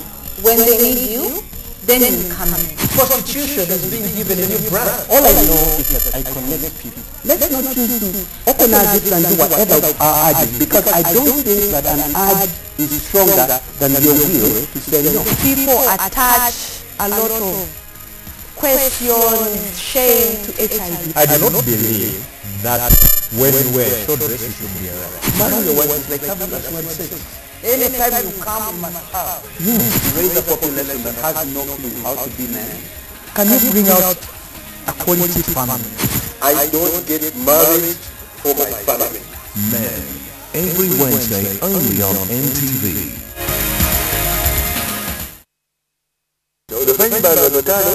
Abana bangi batwalibwa ab'ekika era twagende mu lukola eyo natutongera mu bululi twagende mu butale twagalaalo okubuuza omwana oy'okumumanyi tumukwatire obutonde obwetonkome ebikwate obutonde bwa Ebola mu buteeke mu nsigo omuzungu ayogedde palamenti muyise boti basajja omulembe guno gutuusemu n'abantu n'entondo kati bale n'emyaka egy'entondo waliwo yakigamba bamugamba muŋŋambe bulungi kati munkwate empola dokita buli akwata bayibuli ajja kusomera bintu nga ye bw'alowooza. For example, waliwo controversy yaliwo olina kubeerako kiki kubanga okusomeseza tumaze emyaka 2 tusomesa bannayuganda identity omulimayo oluusi n'obusobozi obulina nakulabira abaganda baagala kabaka.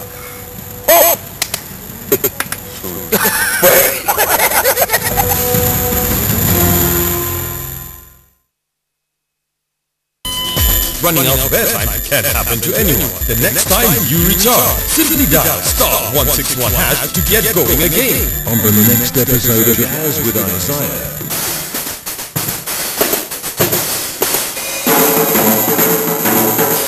Ladies and gentlemen, with me welcome Nava.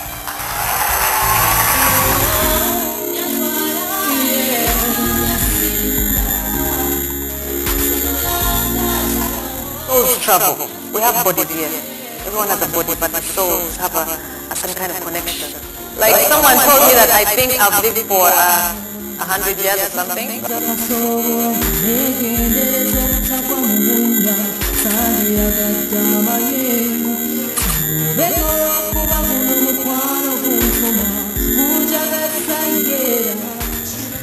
Jazz with Isaiah.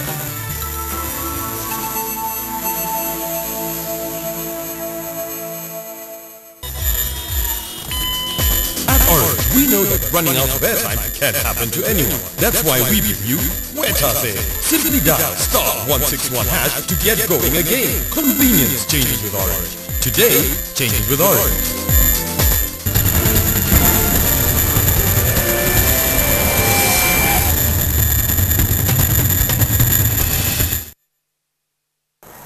On tonight, thank you so much for joining us. We are talking sport now. Isma this morning looking japa in you look like you have earrings, that's what you say here. The coach, pimping, his pimp. The guy will talk about the car. Well, pimping a car is equivalent to you having earrings. You pimped yourself, yeah, say. So I thought you look nice in that brown. What does she look like? That's what you say every day. Brian, find something new. You say my hairline. Find the like, okay, I'm smelling something here. Okay. Someone was saying that something. But let's talk sport. Magicians and cops fighting to go through. Who are you rooting for? I'll be rooting for them for the cops, especially that the magicians, most of the squad. Is veteran players. I don't think playing 3 games in 2 weeks serves them well. But I've seen enough in this team, especially last weekend when they beat up on the Kimbo. Kimbo got eventually knocked out of the Protector Super Series in the rugby. So I'm thinking that the Magicians will come into this as underdogs. The Crocs won in the opening weekend. and then lost to the Protectors last weekend. You know, Crocs are a team that has most of the players from Cobs, so should be favorites against any team. I would back them to go and get the result. Though the game is at an awkward hour. It's at 2:30 p.m. in the sun at Shadon. Hoping there is sun tomorrow. So that should help the Crocs because they are younger and fitter and faster than most of the Magicians. But the other thing I've realized with the Magicians, one of the things they've done very well, they are playing within their strength. While they are slow, they use a lot of their brain. There is little brawn and a lot of brain while they're playing. So it should be a close game, but I'll go with the Crocs to win and get to the Protectors Super Series final. Right. Yeah. Okay, Friday Night Lights. How disadvantaged are the two teams that still have to play for the semi-finals? Unfortunately for them and for a person like me, basketball will only be a slideshow because those two teams, Team Bleak, that is Norman Bleak's team, and Team Sodi Ulanga's team, have to play semi-final at 5 p.m. That wasn't played last Friday because of the weather when the rain came down on YMCA. Yet the team will be playing in the final at 9 p.m. to the Pecom have been resting for themselves, so they are disadvantaged quite a bit. But I think for all the people who go there, Friday Night Lights was designed to especially sell the game to a new fan. I think people will go there, and I've seen there's a lot of activation on social media. And people will go there for Good Life, for Irene Ntale, for Bebe Cool, for Chameleon, beyond the basketball, because that's what the climax of Friday Night Lights will offer. But I think for the two teams that are playing in the semis, totally disadvantaged because that 3 million that is coming up in the final is big motivation for many of these players. And Joseph Ikong is the most successful team in Friday Night Lights. For the past 3 seasons, they won 2 titles. Sodi has not lost a game this season, so should have an advantage over Team League. But eventually, after playing their game from between 5 p.m. and 6 p.m., they'll only have 2-3 hours to rest, while the team they are playing against has rested fun entirely. So a bit disturbing, but I'm really looking forward to the climax. I'm really looking forward to the loud music. That's why I think I woke up this morning and I was listening to a lot of 50 Cent because I'm thinking hip hop is. I woke up in your Bugatti. Okay. Hip hop and basketball, you know. Yeah, they have quite a relationship. It's a marriage made in heaven. Yeah. Now this is something that really pisses me off, and I've talked about it for the whole week. And silence about the harassment of our athletes. And we still complain that they are not bringing any medals. Have we all turned a blind eye? I think as a society, we Ugandans know to give up or forget easily and move on. I think when this story first broke, I remember on March 20th, when Daily Monitor broke it, I don't think any other media house has done a follow-up besides NTV. And you've got to give it to Monitor, and that's not because I'm just part of Monitor, and I've been since 2007, 2008.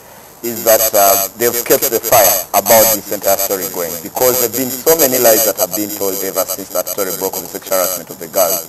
Because UAF came out and said they are going to institute a committee. They said police were doing an investigation that eventually came to pass as a lie from Dominic Otoche, the UAF president. Then police had not instituted an investigation. Until this morning I got the news that they're actually just about to send a team to Kapchora to help out with the investigation. But as they do that, the athletes, part of the police athletics club, have opted to defect from the police team in solidarity with the young girls who are being sexually harassed, so that they can to send a message to UAF to do something. So there is a track and field trial tomorrow in Nambol, where athletes are supposed to be getting qualifying time for the Commonwealth Games. And many athletes would love to be there in the morning. Probably it's my first assignment in the morning. How many athletes will make it? Most of them I've spoken to are saying we are not going there until you have to do something about this. Probably this will come to pass and you have to get out with it, and athletes will come because we want to go to Glasgow come July. But I think the disappointing thing that it's not moved at the pace that everyone would have wanted it to do. And I remember reading a column from one of the best sports columnists in this country last week, Mark Sally, in the Daily Monitor, saying, come on guys, the whole country is on trial here. It's not about whether you like athletics or not. Tomorrow this could be your sister, this would be your girlfriend, this would be your daughter who goes through something like this. So it's extremely disheartening, and actually the police have been as quiet as UAF. Probably they are sharing something in there, and I know one of the top officials in UAF is a police officer, so probably they are trying to do a cover up there. So you're just hoping that when eventually the police detectives get to capture us next week, there is a bit of movement, but there hasn't been that much except the cries and Anna telling you this happened, and then they're saying, but don't say my name yet until this is sorted. But You know, I think our country is on trial. Like I want to just, make an invitation here to any UAF official to come on this show. And then, I promise you may not be successful. We are going to bring people, because I've spoken to lots of people who have told me, it's very sad what we are going through. People who have worked with their places themselves. Yeah. And next week, I promise you, we shall have someone who represented these people, the equivalent of an MP. Yeah. In the federation. They will be here and they will share with us some of this stuff. Yeah. While even investigations are still going on and the federation is still quiet, we shall bring people and they share. I've really tried to get them onto NTV. I've not been that successful. We shall find someone.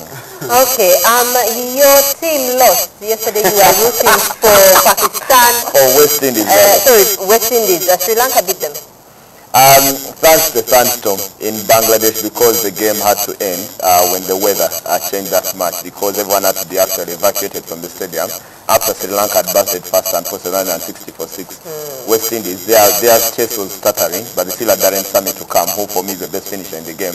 At 80 for 4 after 11, then there was a thunderstorm and they couldn't complete the game. But now Sri Lanka through to the final. A team that doesn't do well in finals, if you look at what they've done, in all the finals they played in ICC tournaments, it's extremely sad that they've only won one big tournament. That was the World Cup back in 1996, and they've gone on and lost so many. If you take away the Asia Cup, they don't win so many ICC tournaments. They even reached 2 consecutive World Cup finals back in 2007 and 2011. Lost to Australia in 2007. Then I thought they should have won had there not been rain. Then lost to India after they got off a good start when they got rid of Sachin Tendulkar and Virendra Sehwag very early in the game in the 2011 World Cup. And back to T20, that should give them an opportunity. And they are into a second final, a second successive tournament. The Sri Lankans. So it should be a good chance for them to go in the 2020 tournament here. But they'll have to wait and see who they play. Who they prefer in the final? I think they prefer South Africa to get to the final, because when India plays South Africa later today, if I'm looking at this from Sri Lankan perspective, I'd love to see South Africa get to, because they don't play well on spinning track. But one of the things that has worked for South Africa, they went in this tournament, they got a lot of pressure. And normally they go into tournaments with all this hype as favorites, and then they go and can't even do much of how many runs they're supposed to be chasing. And they've lost tournaments like that. Sean Pollock and Lance Kulesna lost one in 1999. They lost another one a few years later back in 2003 because they couldn't do the match. So when South Africa do their match probably and beat India, Sri Lanka will be the happier side, because I think that will be an easier final than playing India, who I'm rooting for, by the way. And just because I'm India through and through. Okay, let's. But what's the sports update without a quick look at the Premier League? We're visiting Goodson Park. What do you expect, please? Quickly and accurately. Arsenal will win. That's what you call accurate. Aaron Ramsey is back into the side. That should be positive news. Hasn't played for the team since December. That should be a very positive sign for the Arsenal. They always beat Everton. The head-to-head is so skewed for the Arsenal. They've got to go to Goodson Park believing. But by the time we come back here on Monday, whether will be discussed whether Arsenal are still in the title race or they are fighting for fourth. Because if they lose to Everton, there will be 1 point between Arsenal and Everton, 64 and 63. So for every Arsenal fan, probably this is the most important game of the season, and not the one they played against City or Chelsea or any of the others. They've got to go to Everton believing, and this will be an open game, because where Everton play right now under Roberto Martinez is totally different from how they used to play under David Moyes, because they are more attack-minded side than they ever were. Well, we'll see what happens on the weekend. Remember the other games like Liverpool, Chelsea, Man City. We'll see who will drop points on the weekend. And Isma and Lumansi and Alan will also talk the Bundesliga and other European leagues. Catch them at 1:30 p.m. on Momori. Coming up, African Football.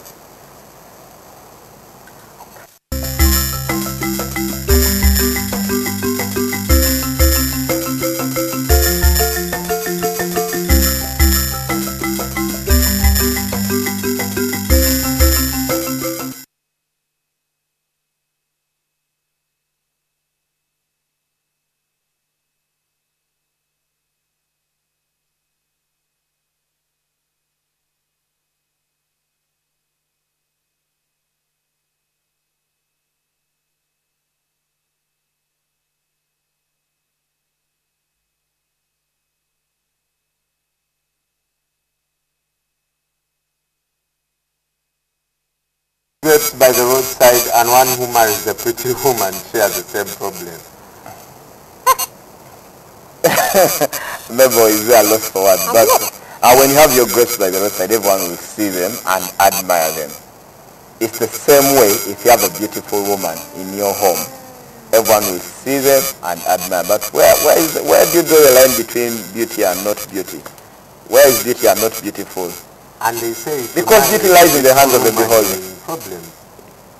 Sure. Yeah. So if you plant grapes, there is also in problem. You know, have you listened to the song Ebintu Bizibu?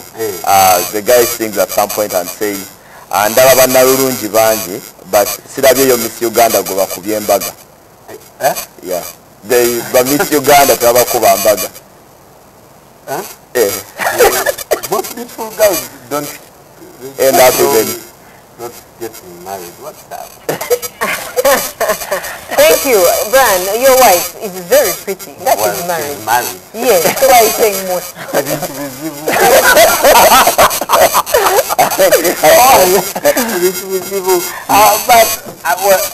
Well, take care of whatever you have. It's a tough one, definitely. We'll take care of it. Which reminds me, can I say birthday greetings to a friend of mine, Val? Happy birthday. Is she beautiful? Oh, very beautiful. And I don't know if she's single, but talk to me. Talk to me.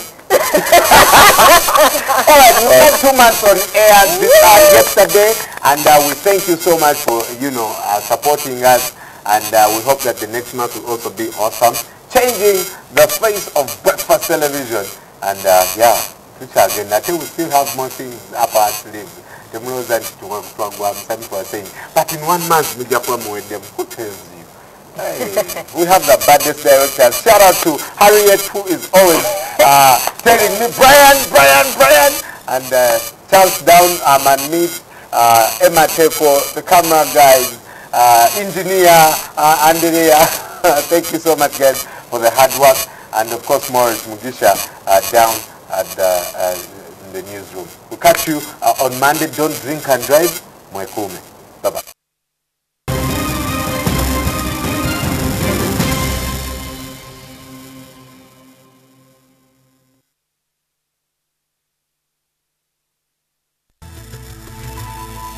NTV, turning on your world.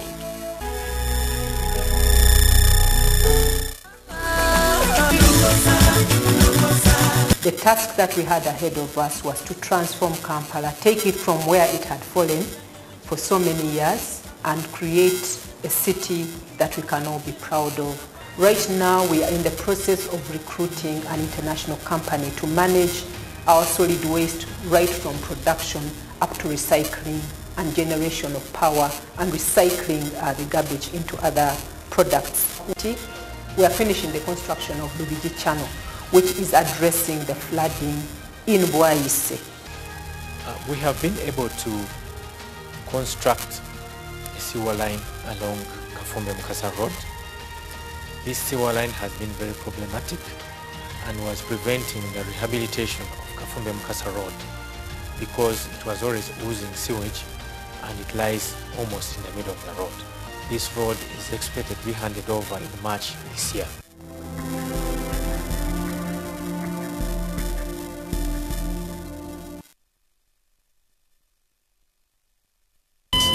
Running out of airtime can happen to anyone. The next time you recharge, simply dial *161# to get going again. On the next episode of Tuwaye. Nalabirawo zaali saaziwera mu kusuubira okwange kwennyini kyesobola kometinga bulungi nnyo okujjako ate abaaliwo be bambulira naye kimwe zaali essaawa nga 8 ng'ettuntu lyalirize nenkutuka nenfa kati abali aba 7th day be basooka okuntuukirako ddala bamanya bamuyita jjajja baali olwe bansookerako okujja okungolola nalaba omuntu omu ng'ali ludde nankutteko bwati n'omuntu ali waludde ali akutte mukono bakutte mikono baali bakutte ku mukono n'omulala ng'akutteko ku mukono bwe bati naye nga endabika yaabwe si bakambwe nnyo. Ne wiiki eno tugenda kumweyongeza Kibirige Sseddimbu agamba nti yafa mu Desemba 2023 n'azuukira tosubwa ku Tuwaye Sunday. Tuwaye.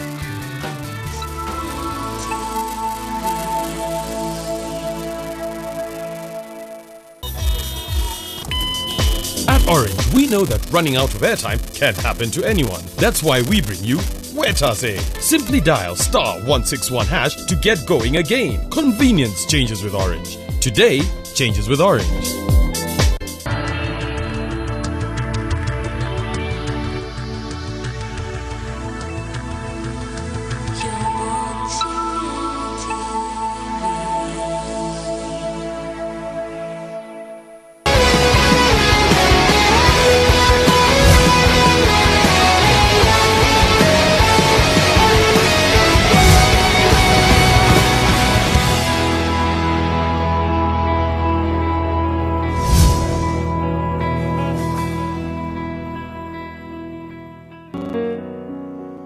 While the world looks upon me as I struggle alone, they say I have nothing, but they are so wrong. In my heart I'm rejoicing, though the world may not see. Thank you, Lord, for your blessings on me. 'Cause there's a roof up above me, I've a good place to sleep. There's food on my table and shoes on my feet. You gave me your love, Lord, and a fine family. Thank you, Lord, for your blessings on me.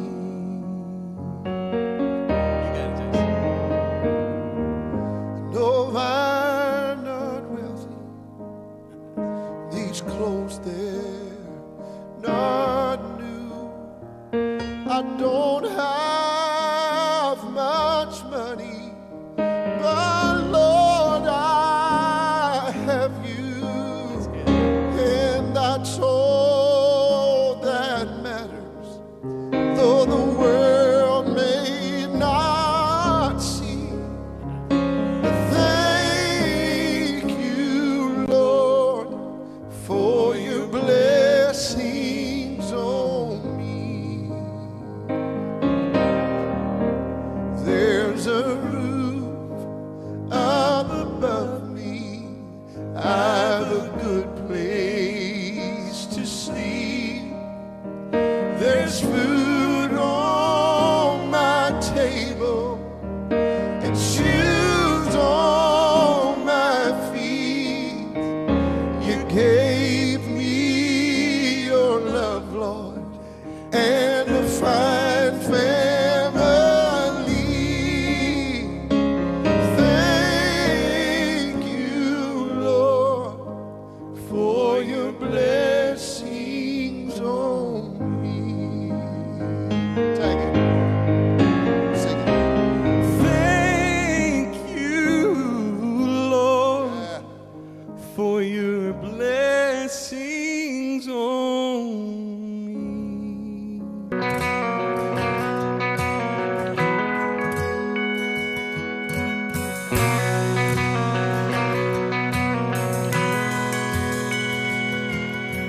Every day I drive to work across Flint River Bridge, 100 yards from the spot where me and Grandpa fished.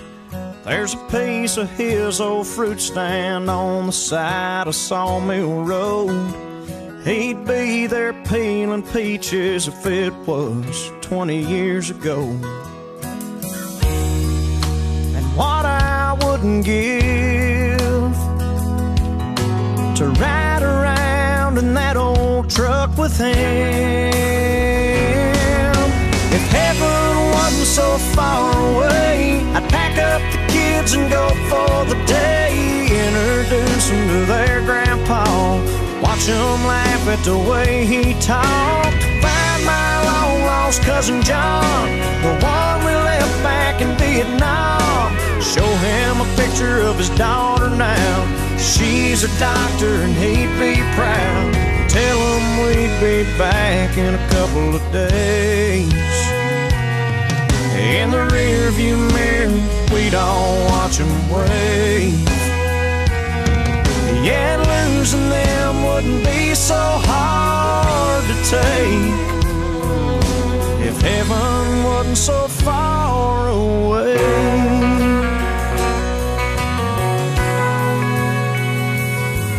I'd hug all three of those girls we lost from the class of '99. And I'd find my bird dog Bo, take him hunting one more time.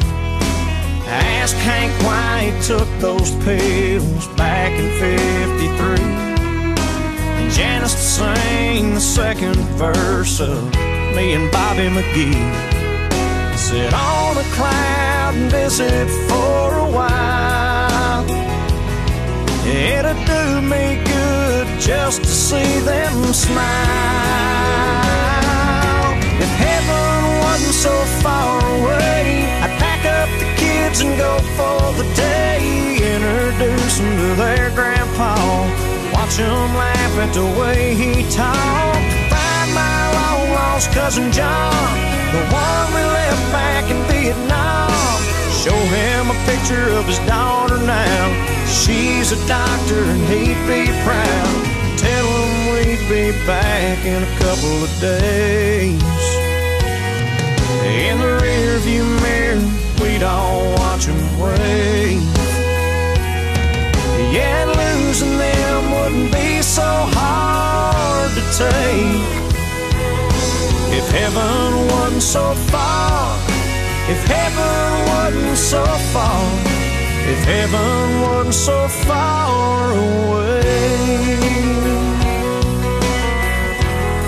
So far away. So far away.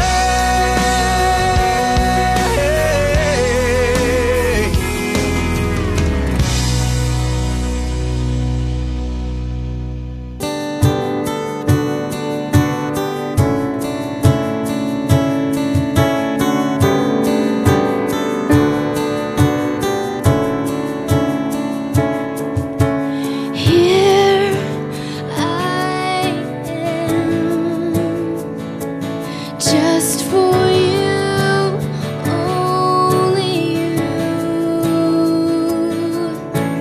Here I stand, wanting you, only you. In your presence, Lord, I will find my strength. You're the breath in me, you're my everything. With my heart bowed low and my hands held high, all-consuming fire,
Got 'em down here on my knees, 'cause it's the last place left to fall.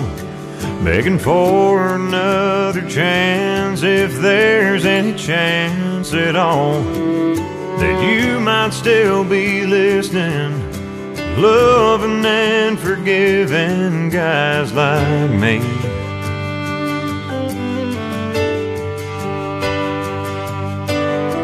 I've spent my whole life getting it all wrong, and I sure could use your help, 'cause from now on I wanna be a good man, I do like I shouldn't, man.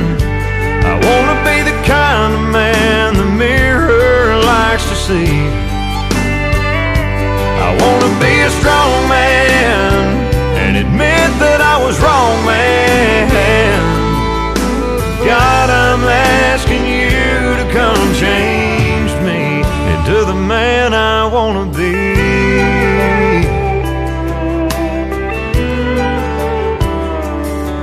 If there's any way for her and me to make another start, could you see what you could do to put some love back in her heart?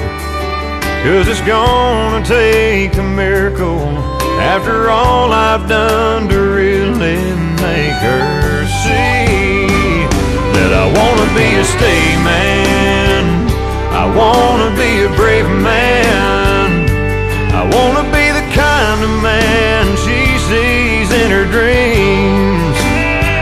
God, I wanna be your man, and I wanna be her man.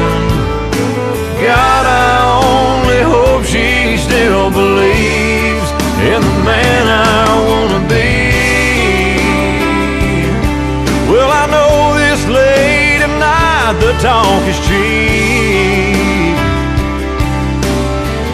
but Lord, don't give up on me.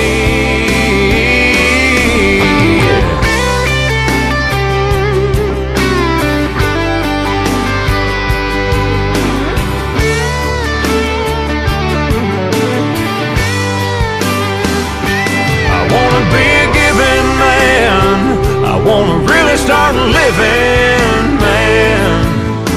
God, I'm asking you to come change me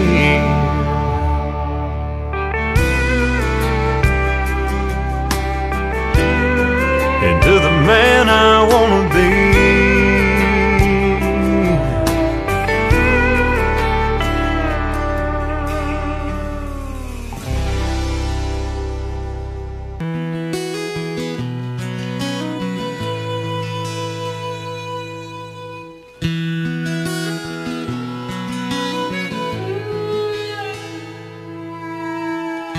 Standing on the corner, thinking about my day, lost in confusion, 'cause things just ain't the way I thought my life would be. I need a change of scenery.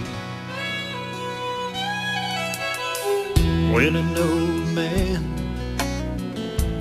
walked up next to me, he said, "Son, what's wrong with you?" I thought for a minute of what I could say, decided to tell him the truth of broken promises and shattered dreams, of how life seems so unfair. That old man just laughed. He said, "Son, keep in mind, life seems more than you can bear. Life can't be tough as nails, like the ones that pierce the hands and feet of Jesus as he died on the cross. cross at Calvary. You may think that life has passed you by, and you feel like your well has run dry. Just take it to the one who gave his only son. 'Cause life can't be tough as nails.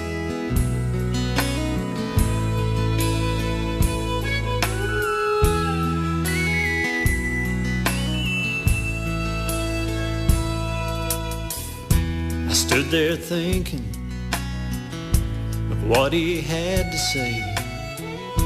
My heart was breaking, thinking about the way little things had got to me.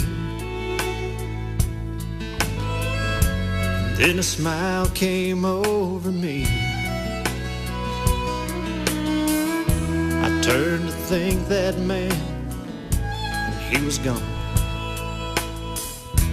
Just as quickly as he came.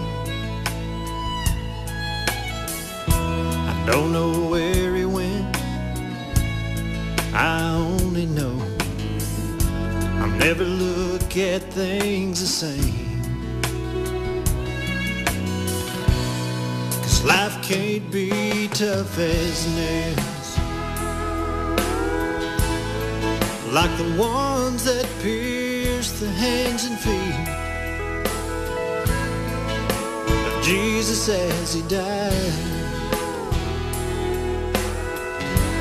on the cross at Calvary. You may think that your strength is gone, and you feel like you can't go on. Just take it to the one who gave his only son. 'Cause life can't be tough as nails. I'll just get down on my knees, 'cause now I finally see life can't be tough as nails.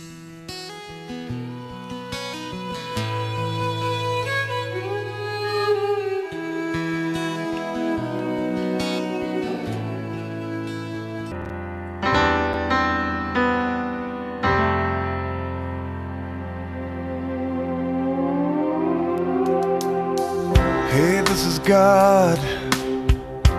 Could I please have your attention? There's a need for intervention.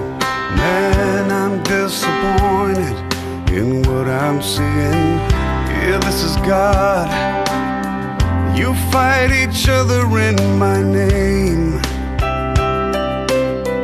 Treat life like it's a foolish game.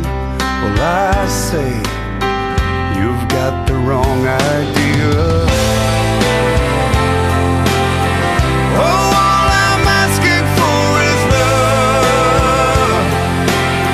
Well, I've seen you hurt yourselves enough. Oh, I've been waiting on a change in you. Yeah, this is God. I've given everything to you. Whoa, but look at what you do to the world that I created. This is God. And what's with this attitude and hate? You grow more ignorant with age. You had it made. Now look at all you've wasted. Oh, all I'm asking for is love. Well, I've seen you hurt yourselves enough. Oh, I've been waiting on a change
your world.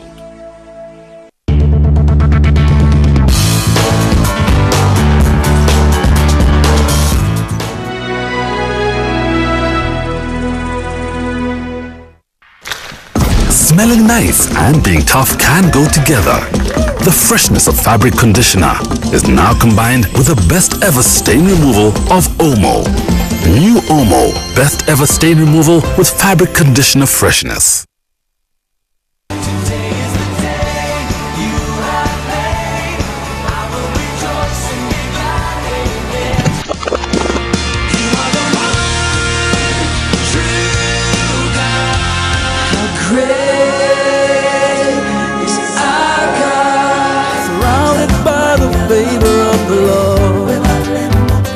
Ladies and gentlemen, Jesus came to set you free and to be free indeed. In life, you don't wait. Yeah. There are certain times where you wait for certain decisions, but when it comes to taking action and choices, you have to move. Jesus Christ found me, and he actually asked me a question, whether I wanted to live or to die. Every day of my life was struggling. It's just that God has given me this kind of hope. GXP every Sunday only on NTV, your official inspiration station.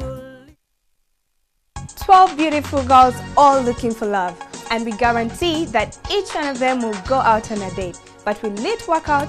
Only time will tell as we follow their magical dating experience on Be My Date. Your personality will matter, and The Bachelor has to be screened by all these ladies. We're going to have fun as we find love on Be My Date. And whoever said finding love was hard, on Be My Date, we will break the rule. Finding love is going to be an interesting experience that you all want to be a part of.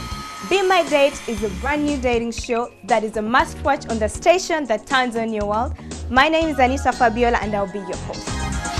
To find a date, visit our Facebook page and inbox us your details. Be My Date. Dating made easier. Coming soon on NTV.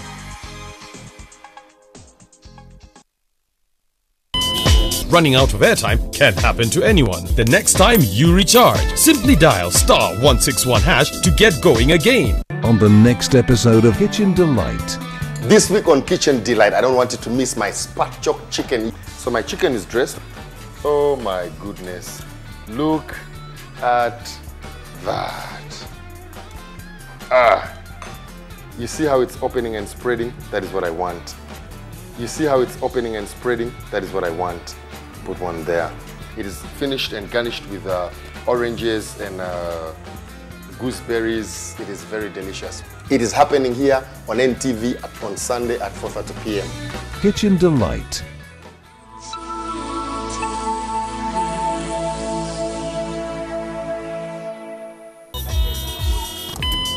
At Orange, we know that running out of airtime can happen to anyone. That's why we bring you Wetase. Simply dial *161# to get going again. Convenience changes with Orange. Today changes with Orange.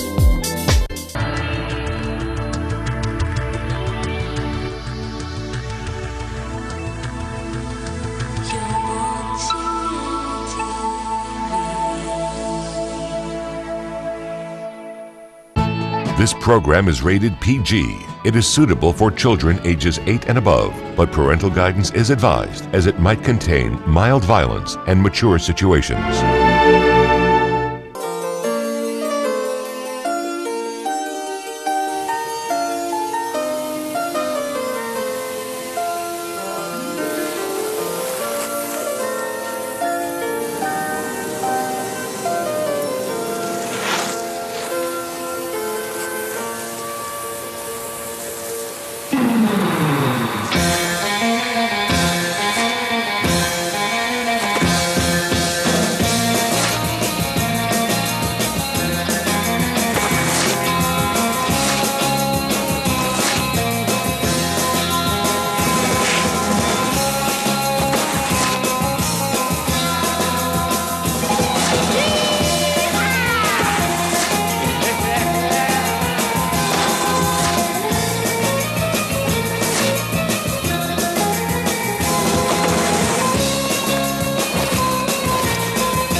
Hey, you bloody snowboarder!